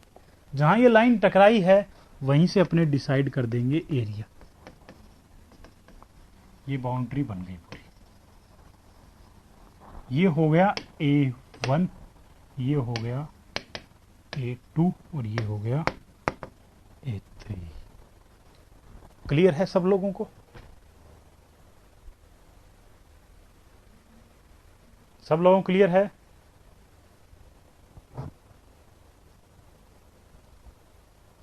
क्लियर? ज्यादा स्टेशन हो तब भी कर सकते हैं, ज्यादा स्टेशन हो तब भी कर सकते हैं। जैसे कि एक मैं बहुत बड़े स्टेशन की बात करता हूं कि नंबर्स ऑफ स्टेशन अपने पास बहुत ज्यादा है, 5 स्टेशन है अपने पास नंबर्स ऑफ स्टेशन। ये लीजिए जी, बड़ा सा एक कैचमेंट बना दिया, इससे बड़ा कैचमेंट अपने नहीं बना सकते इस बोर्ड पे। तो क्लियर? तो अपने इसमें 5 स्टेशन ले लिए। एक स्टेशन ले लिया x1, दूसरा स्टेशन ले लिया x2 और तीसरा स्टेशन ले लिया x3 और चौथा स्टेशन ले लिया x4, पांचवा स्टेशन x5 और एक स्टेशन आउटर भी ले लेते हैं। बार बार आउटर का जिक्र तो कर रहे हैं पर आउटर को भूलते जा रहे हैं, x6 ले लिया आउटर। जो आउटर है उस साइड के स्टेशन को छोड़ दो, बाकी सबको मिला दो। आउटर है उस साइड को छोड़ दो, बाकी सबको क्या कर दो? मिला दो। या आउटर की बात एक बार मत करो, पहले आउटर वाले को बाद में समझ लेंगे। एक कोई भी साइड रख दो आप, एक कोई भी साइड को छोड़ दो, बाकी सबको आपस में मिला दो। ये देख लो जी, 1 नंबर को 2 नंबर से मिला दिया, 5 नंबर से मिला दिया, 2 नंबर को 5 नंबर से मिला दिया, 2 नंबर को 4 नंबर से मिला दिया, 4 नंबर को भी 5 नंबर से मिला दिया और 4 नंबर को 3 नंबर से मिला दिया, 3 को 5 से मिला दिया, एक साइड फ्री छोड़ दी। कोई भी एक छोड़ दो, इधर छोड़ दो, इधर छोड़ दो, बॉटम टॉप साइड कहीं पर भी छोड़ दो। दूसरा काम आपने जानते हैं, जितनी लाइंस अपने मिलाई है उन सारी लाइंस का सेंटर, ये लीजिए जी, जितने भी लाइंस अपने को मिली है सारी लाइन का क्या ले लो? सेंटर। वापस वही हर एक ट्राइंगल को इंटरसेक्टिंग करना स्टार्ट कर दो। ये लीजिए जी, इंटरसेक्टिंग करना स्टार्ट कर देते हैं कि यहां से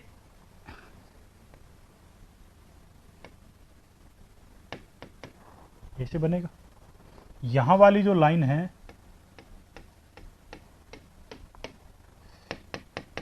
ऐसे आएगी, यहां वाली जो लाइन है इसके इंटरसेक्ट करने वाली वो ऐसे आएगी, इस तरह बनेगी ना, इस तरह बनेगी। अरे सीवीएस क्वेश्चन का डिस्कशन भी करेंगे, पूरा तो होने दो। नेक्स्ट, इस वाले में सेम वही काम करते हैं। इस वाली लाइन भी ये भी अपने आप में एक पॉइंट पे इंटरसेक्ट कर गया। सेम यही काम इसमें कर दें।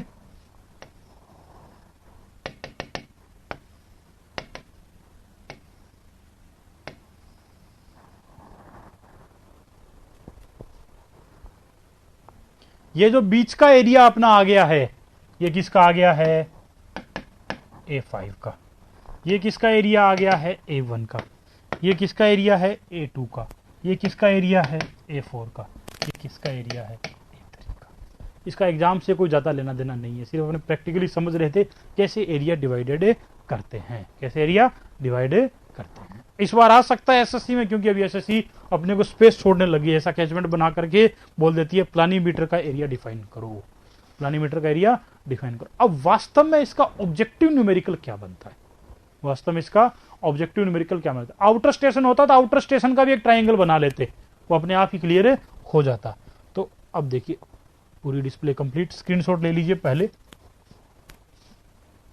कल का लास्ट स्क्रीनशॉट नंबर बताइए, फिर मैं न्यूमेरिकल करूंगा। आज का तो फर्स्ट ये है, कल का लास्ट। करण मुझे बताइए कल का लास्ट स्क्रीनशॉट नंबर क्या है।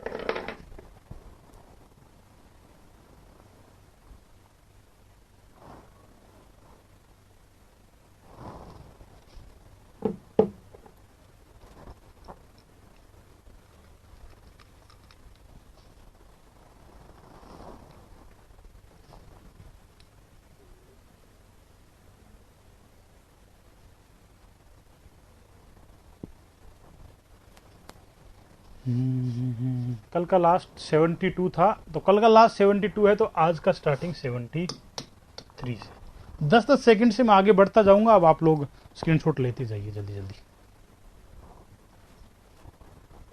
5 सेकंड 10 सेकंड के बाद मैं आगे बढ़ जाऊंगा, स्क्रीनशॉट ले लीजिएगा। नोट नहीं कर पाए तो सब लोग स्क्रीनशॉट ले लो, बाद में नोट कर लेना। इसीलिए इस पर नंबरिंग की गई है, सीक्वेंस बनाया गया है, ताकि सब में एक रिजल्ट रहे, सबका एक जैसे नोट्स बन जाए।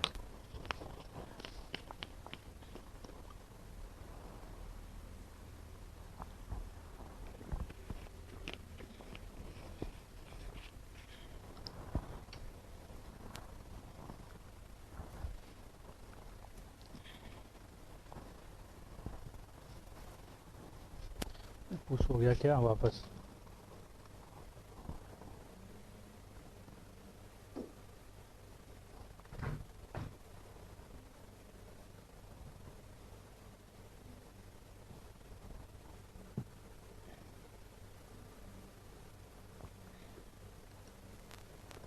सेकंड 74,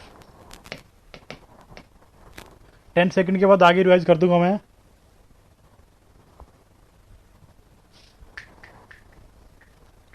अरे कुछ वापस प्रीवियस स्लाइड की डिमांड कर देते हैं, थोड़ा सा जल्दी करते ही। 74, 75,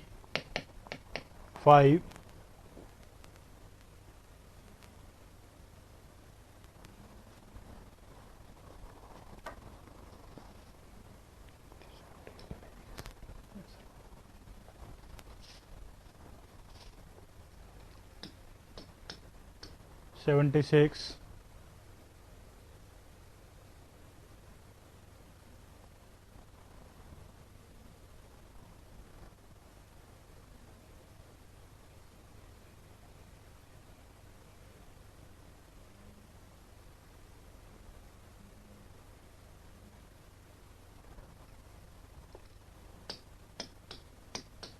77,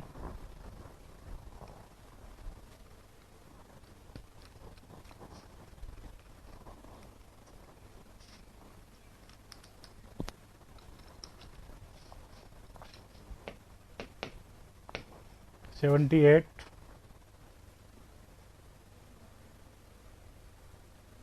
गुड। कारण नोट कर लिया, अच्छी बात है। अब 30 सेकंड का वेट और कर लो, इतने में अपने लास्ट स्लाइड तक पहुंच जाएंगे।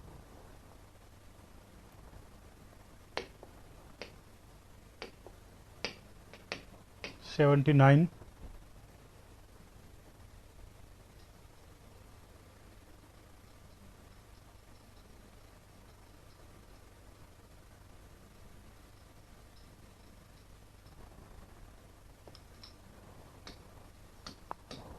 80,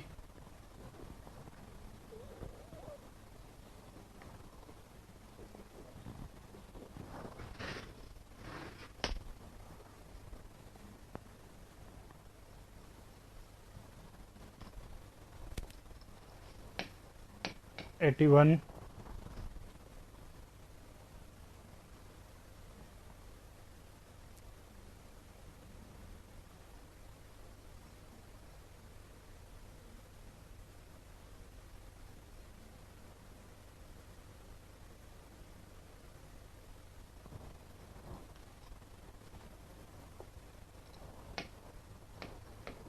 82,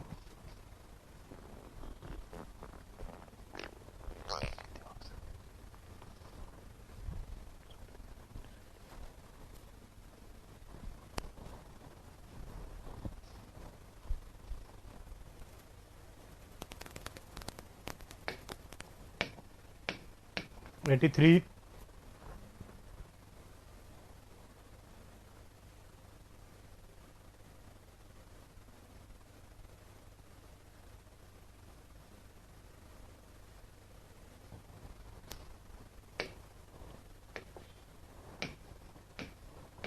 84,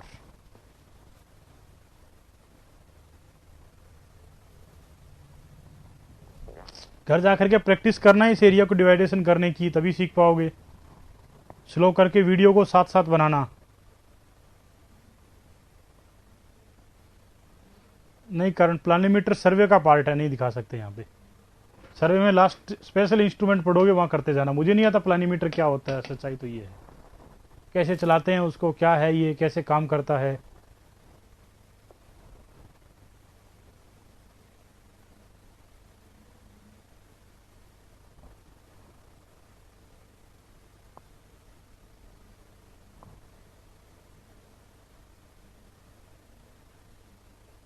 सर्वे होगी जब अपने आप हो जाएगा। 85,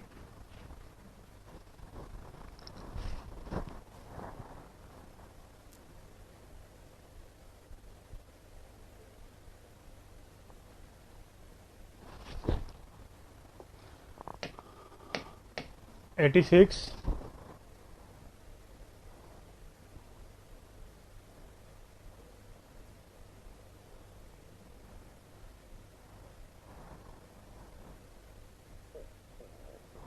अब देखते हैं कि इस थाइसन पॉलीगन पर न्यूमेरिकल किस तरह के आते हैं, किस तरह के न्यूमेरिकल ऑब्जेक्टिव में पूछे जा सकते हैं। एक क्वेश्चन नोट करेंगे, साथ साथ उसे समझेंगे।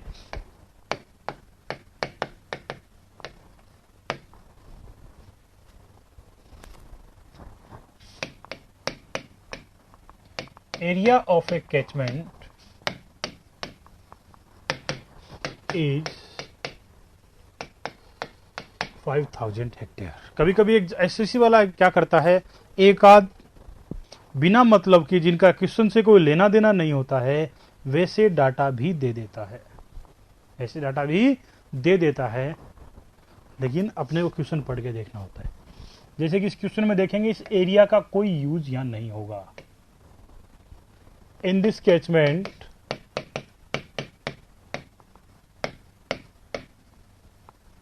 installed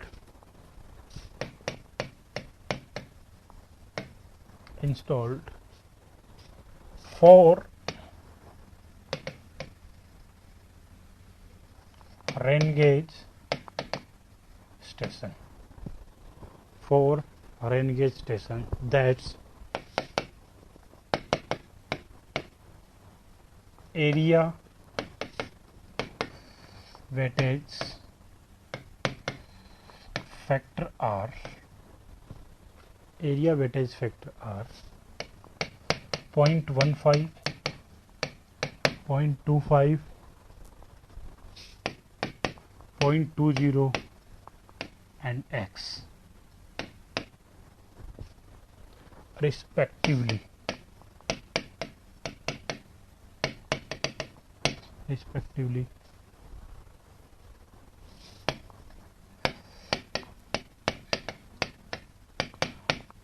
Rainfall value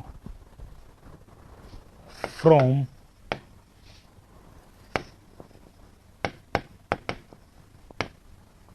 rain gauge are 70 centimeter, 90 centimeter, 30 centimeter and 140 centimeter respectively. Determine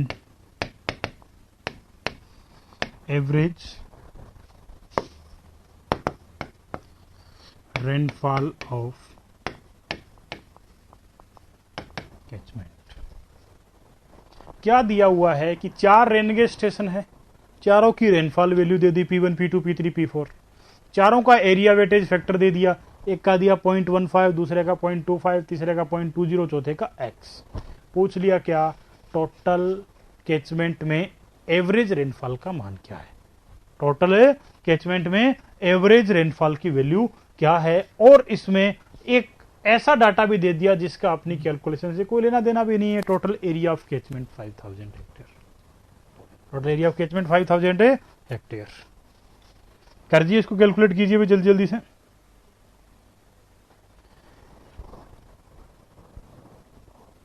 current result बताइए, फाइनल आंसर बताइए मुझे जल्दी से। इतना बड़ा आंसर नहीं है, एसएससी में से 30 सेकंड में करना पड़ेगा बिना केएलसी के, बिना केएलसी के इसे 30 सेकंड में एसएससी में कंप्लीट करना होगा।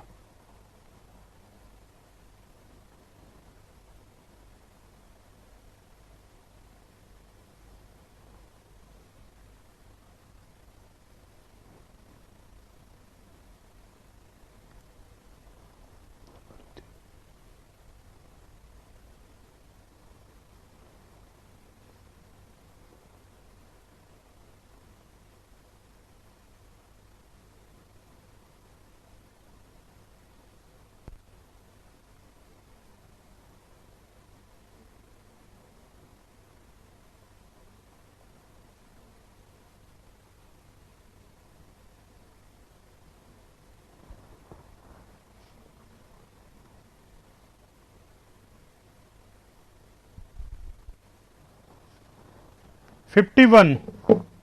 बाकी लोग दिनेश मीणा के अलावा बाकी जो क्लास में है उनका रिजल्ट क्या रहेगा? 51 है जिनका। बाकी कोई और करें इसको solution.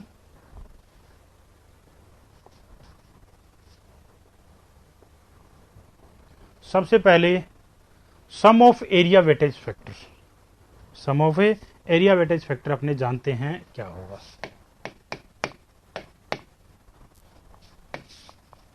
Some of area weightage factor होगा 1। Sum of area weightage factor, सारे एरिया वेटेज फैक्टर जोड़ दूं, 0.15 plus 0.25 plus 0.20 plus x equal to 1। क्या यहां से एक जो एरिया वेटेज फैक्टर एक स्टेशन का नहीं दिया हुआ है, क्या वो भी कैलकुलेट हो जाएगा?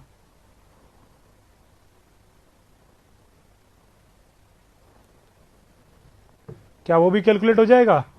देखिए कितना आया है 4060, तो x का मान यहां आ जाएगा 0.40 आ गया। P1 कितना दिया हुआ है 70 सेंटीमीटर, P2 कितना दिया हुआ है, सॉरी साथ में लेकर चलना पड़ेगा ना, 90 सेंटीमीटर। P3 कितना दिया हुआ है 30 सेंटीमीटर, और P4 कितना दिया हुआ है, देख चलना पड़ेगा ना, P4 है 140 सेंटीमीटर। एरिया वेटेज फैक्टर अपने को 1/1 चारों का पता है, तो सीधा सीधा फॉर्मूला लगा दूं मैं किसका, P एवरेज का। P1 A1 upon A, P2 A2 upon A plus P3 A3 upon A, P4 A4 upon A, P4 A4 upon A। सारे वैल्यू पुट कर देते हैं।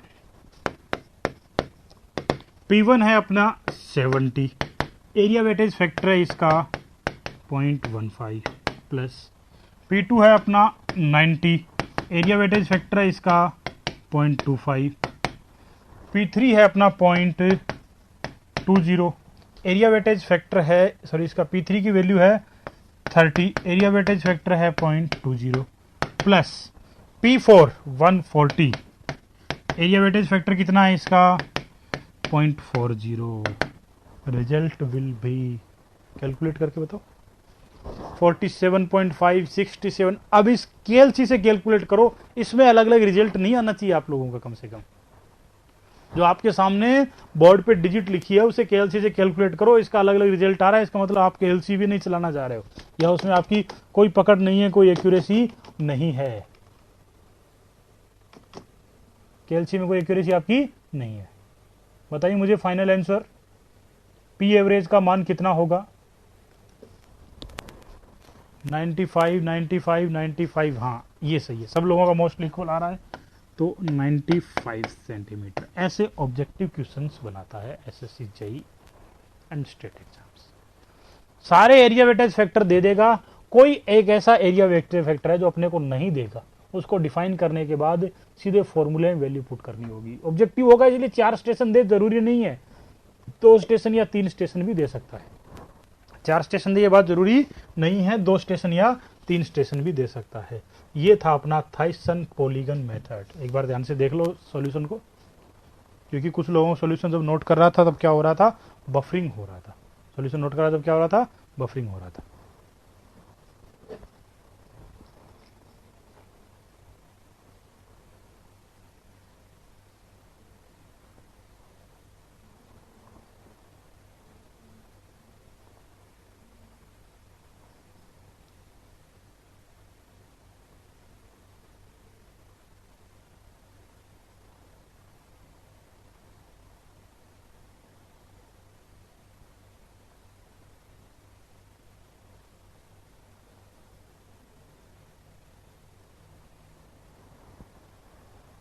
क्लियर?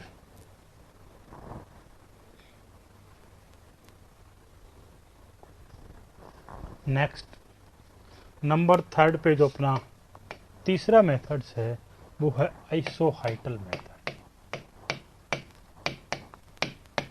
आइसोहाइटल मेथड, इसे समझने के लिए सबसे पहले समझना पड़ेगा आइसोहाइटल लाइन क्या होती है। सबसे पहले क्या समझना पड़ेगा अपने को कि आइसोहाइटल लाइन क्या होती है। What is the isohyetal line?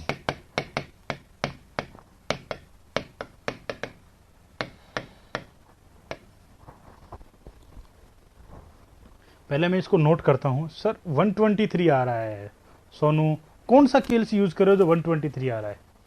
ये तो मेरे लिए सबसे बड़ी समस्या तुम्हारी क्लास में ये है कि तुम लोग कैलकुलेशन भी सही नहीं करते हो। वापस कर सोनू कैलकुलेशन, जब तक वेट करेगी पूरी क्लास तेरा। सोनू बेटा वापस करो कैलकुलेशन, वेट करेगा जब तक तुम्हारा।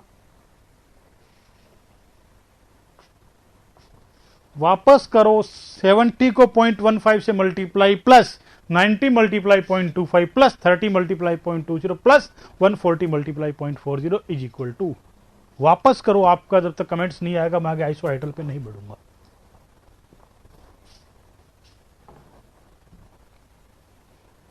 नहीं, मैं सोनू का वेट कर रहा हूं, बाकी सब तो ठीक है।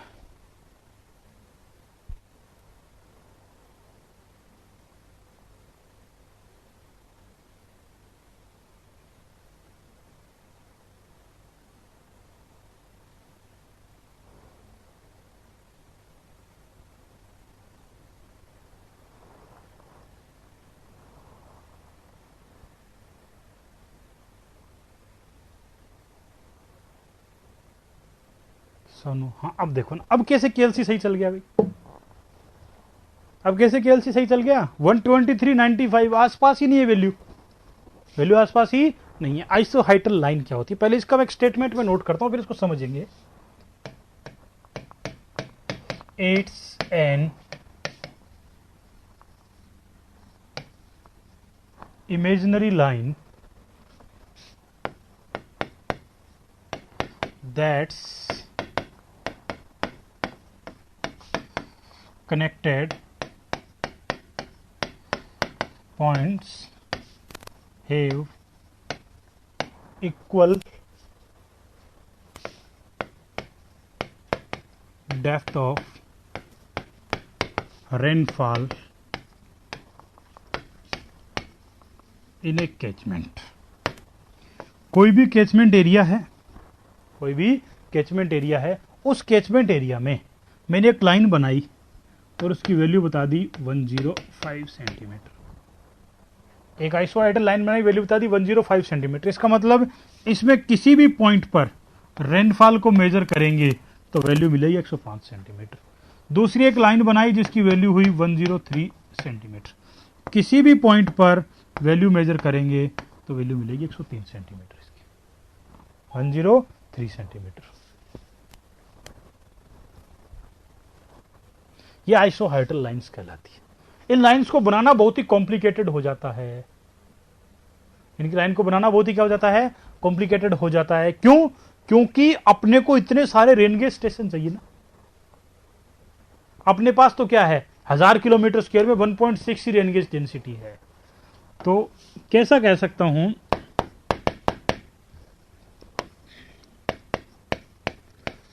Draw of isoheital line possible in इसराल एरिया। क्योंकि वहां 37 स्टेशन लगे हुए हैं। वहां कितने स्टेशन लगे हुए हैं? 37 स्टेशन लगे हैं पर 1000 किलोमीटर के एरिया में। वहीं इसे करना पॉसिबल है। अब जब बहुत सारी आइसोहाइटल लाइन होगी, बहुत सारी आइसोहाइटल लाइन होगी, तो ऑटोमेटिक इस कैचमेंट एरिया का एक आइसोहाइटल लाइन का मैप बन जाएगा। ऑटोमेटिक इस कैचमेंट एरिया का आइसोहाइटल लाइन का क्या बन जाएगा, एक मैप बन जाएगा। उसी मैप को कहते हैं आइसोप्लूवियल मैप, कहते हैं मैप ऑफ कैचमेंट। इसका एक स्टेटमेंट में नोट करना चाहूं तो मैं, map of catchment that's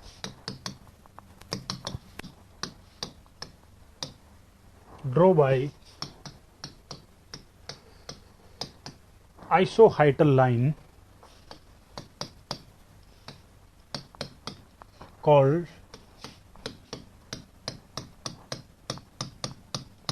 isopluvial map। Isohyetal line से बना हुआ जो मैप है वो क्या कहलाएगा, आइसोप्लूवियल map.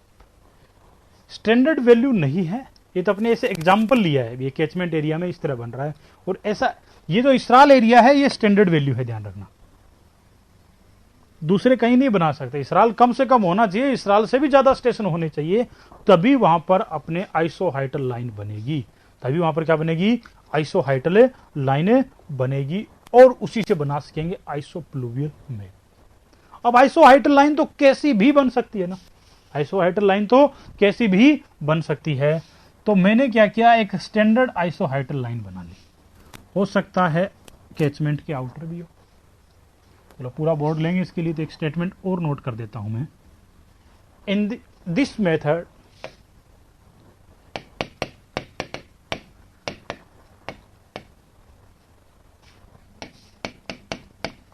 Accurate compare to others, और जितने भी है सबसे अधिक एक्यूरेट है ये। In this method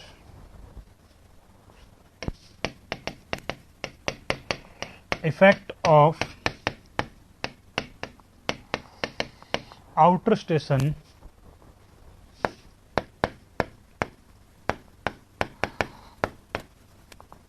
also considered। this method effect of outer station also considered। outer station का इफेक्ट इसमें ऑटोमेटिकली लिया जाएगा, also considered होगा। Effect of A outer station also considered। Second बात करते हैं।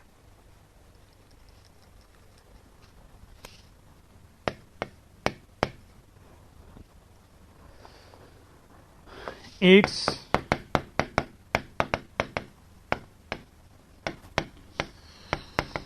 टाइम कंज्यूमिंग मेथड, इसमें बहुत अधिक टाइम कंज्यूम होता है।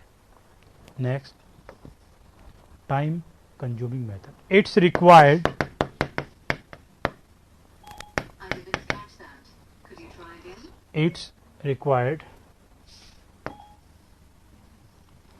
more numbers of rain gauge station. इसमें बहुत अधिक numbers of rain gauge station अपने को चाहिए। Positive numbers of a rain gauge station अपने को चाहिए। कैसे मैं इसको कंसिडरेशन करूंगा? माना कि ये कैचमेंट एरिया है, आउटर, इस तरह इसमें बन रही है लाइंस आइसोहाइटल। हालांकि ऐसी कभी भी बनेगी नहीं, समझने के लिए अपने इसको ऐसा बना दिया। आइसोहाइटल लाइन हमेशा ऊतपटांग ही बनेगी, बस एक लाइन दूसरी लाइन को काटेगी नहीं। एक लाइन है दूसरी लाइन को काटेगी नहीं। दूसरी बात, अब इनमें आइसोहाइटल का वैल्यू मैंने माना कि ये पी नोट है, ये P1 है, P2, P3, Pn-1 और P है। एरिया सिर्फ कैचमेंट का ही लेंगे, A0, A1, A2 dot dot dot ये चल रहा है, तो ये बनेगा अपना। हो सकता है कि ये लाइन भी मैं समझ लेता हूं कि ये अपनी थोड़ी बाहर रह रही है, अंदर रह रही है, Pn, तो ये एरिया हो जाएगा Pn-1, सॉरी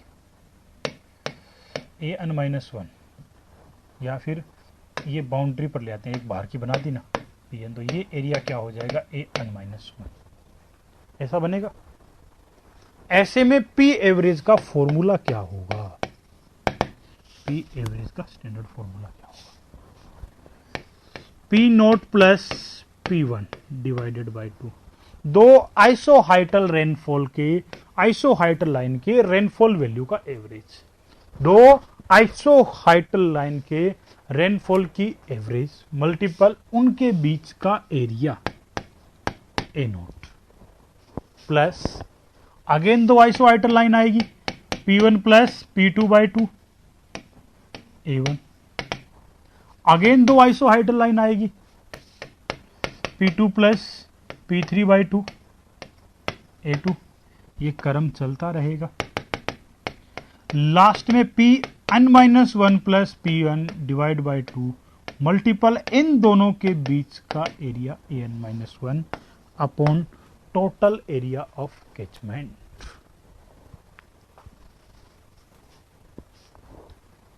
क्लियर?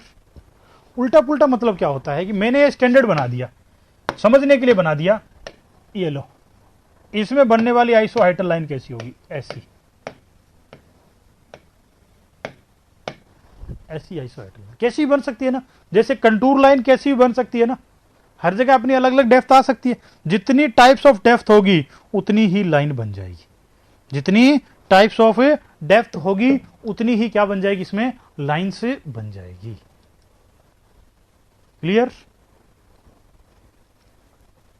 लेकिन अपने समझने के लिए इसे थोड़ा एक्यूरेट मान लेते हैं, इस तरह बना हुआ है, एवरी एरिया ले लेते हैं। एग्जामिनर भी क्वेश्चन देगा तो एक सिस्टमेटिक ढंग से बनी हुई आइसोहाइटल लाइन का ही क्वेश्चन होगा, सिस्टमेटिक ढंग से बनी हुई आइसोहाइटल लाइन का क्वेश्चन होगा। जैसे कि एक क्वेश्चन को अपने वेरी करवाएं, लीजिए जी, एक क्वेश्चन लेते हैं नंबर 6 स्लाइड में, स्लाइड नंबर 6। किस तरह का क्वेश्चन इससे आने के चांसेस रहते हैं? गुप्ता जी का क्वेश्चन ही कर लेते हैं, एक अपने एमसीक्यू में भी है। बात करें तो नंबर फर्स्ट पॉइंट ये है कि total area of catchment is 250 kilometre square.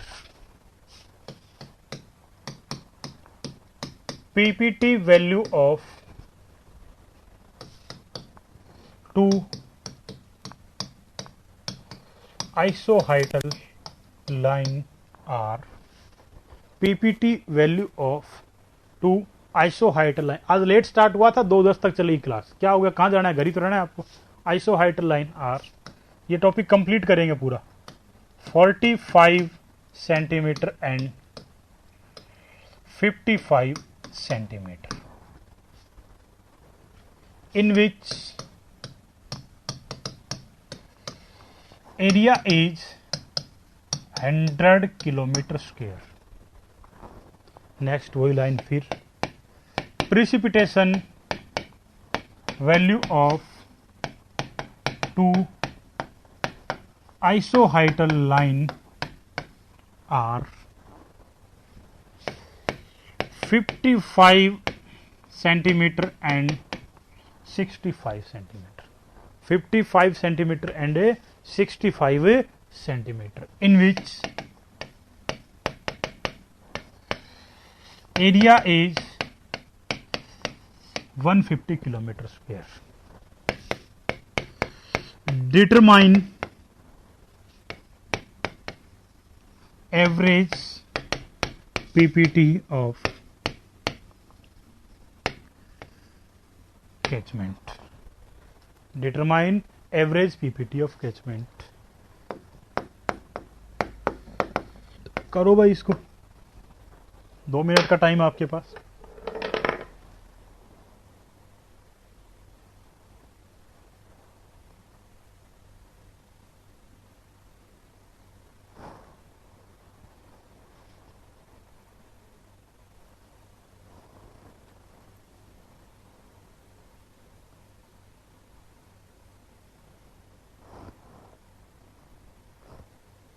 Result बताओ, कारण मुस्कुराने से कुछ नहीं होगा.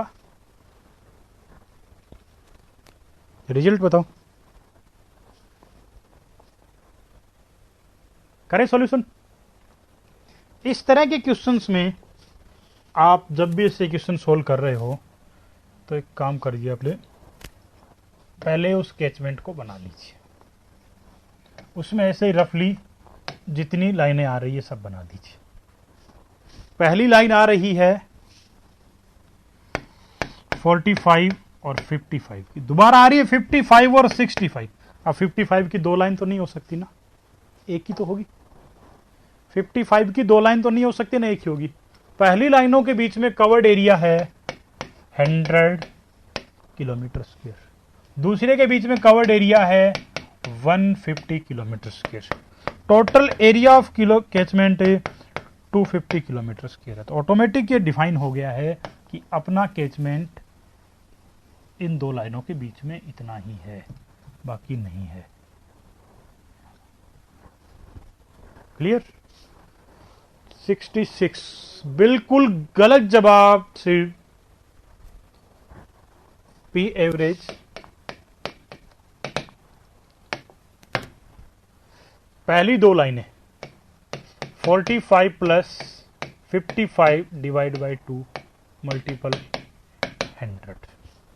अगेन आगे की 2 लाइनें 55 plus 65 by 2 divided by multiple by 150 upon 250. अब कैलकुलेशन मिस्टेक नहीं करनी, बताइए. 56 पी एवरेज इज 56 सेंटीमीटर. समझ में आया सब लोगों को? क्या समझ में आया क्या सब लोगों को?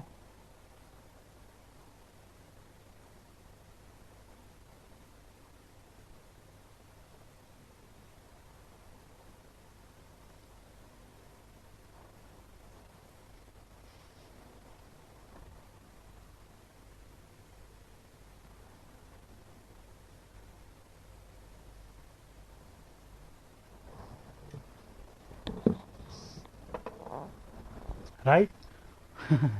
सरस्वत जी कैलकुलेशन दोबारा करो. ये कैलकुलेशन मिस्टेक मुझे क्लास में नहीं चाहिए भाई.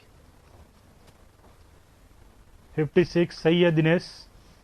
अब बात करते हैं अपने 7 के 7 स्क्रीनशॉट की. कितने नंबर था लास्ट भाई? इस क्वेश्चन से पहले वाला स्क्रीनशॉट नंबर क्या था? करण मुझे एक बार के लिए बताओ, इससे पहले वाला स्क्रीनशॉट नंबर क्या था? सेटी कुछ था. 56 is right answer. Calculation mistake नहीं करनी है.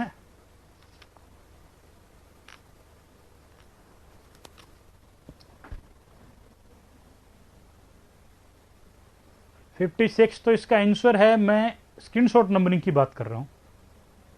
लास्ट स्क्रीनशॉट नंबरिंग क्या थी?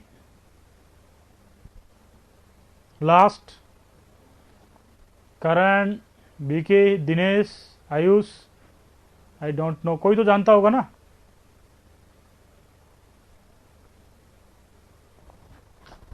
मैं जानता हूं, बहुत वेट कर लिया आपका. लास्ट था अपना 86. Next is 87। हर 10 सेकंड के बाद आगे बढ़ूंगा मैं। 87,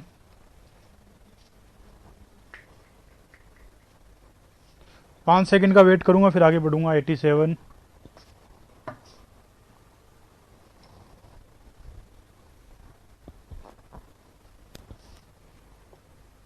88,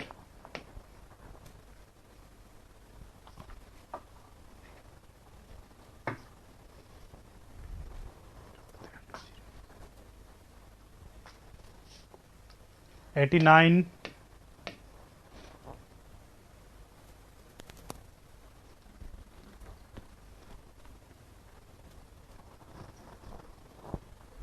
89,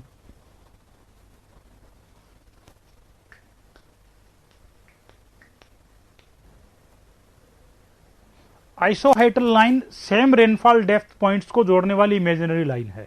जिन जगहों पे एक जैसी रेनफॉल होती है कि जितनी डेप्थ की रेनफॉल होती है उसको मेजर करना बहुत ही टफ है, पर उस लाइन को क्या कहते हैं? आइसोहाइटल लाइन। 90,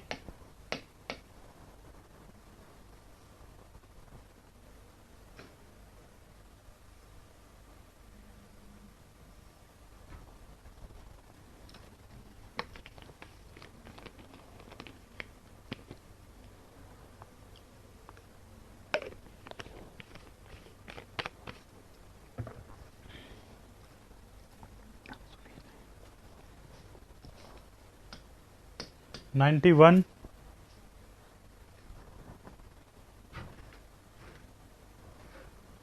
2nd लाइन क्या है? 2nd लाइन यही थी ना, in this method accurate compare to other. Last 2nd है, ये टाइम कंज्यूमिंग है।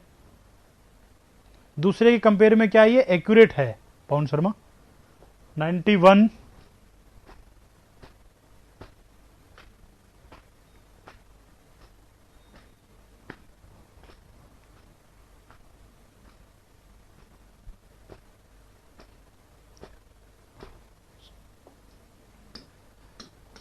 92,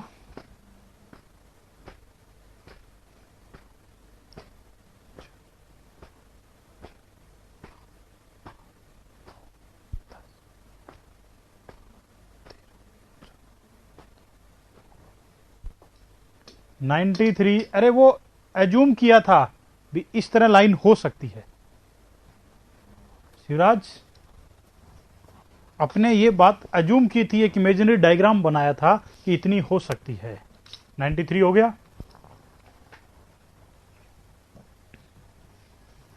नेक्स्ट हेडिंग डालो, optimum numbers of rain gauge. ये अपने एज्यूम किया था कि इस तरह अगर एक लाइन है तो दूसरी लाइन ऐसी होगी, दो आपस में नहीं टकराएगी। Optimum numbers of a rain gauge.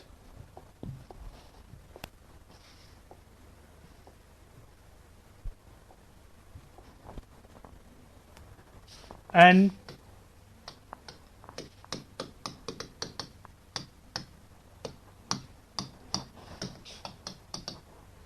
Numbers of rain gauge. तो दोस्तों बच्चों कल पढ़ेंगे अपने optimum numbers of rain gauge और उसके न्यूमेरिकल। ओके, तब तक के लिए थैंक यू। कल मिलते हैं। सॉल्यूशन नोट करने दें। ये लो जी, सॉल्यूशन तो मैंने क्लीन ही कर दिया, अब नोट क्या करोगे? खुद करो सॉल्यूशन। प्रोसेस पता चल गया ना शिवराज? प्रोसेस पता चल गया है तो खुद करो सॉल्यूशन। नहीं होता है तो मुझे व्हाट्सएप पे कांटेक्ट करो, मैं सॉल्यूशन भेज दूंगा।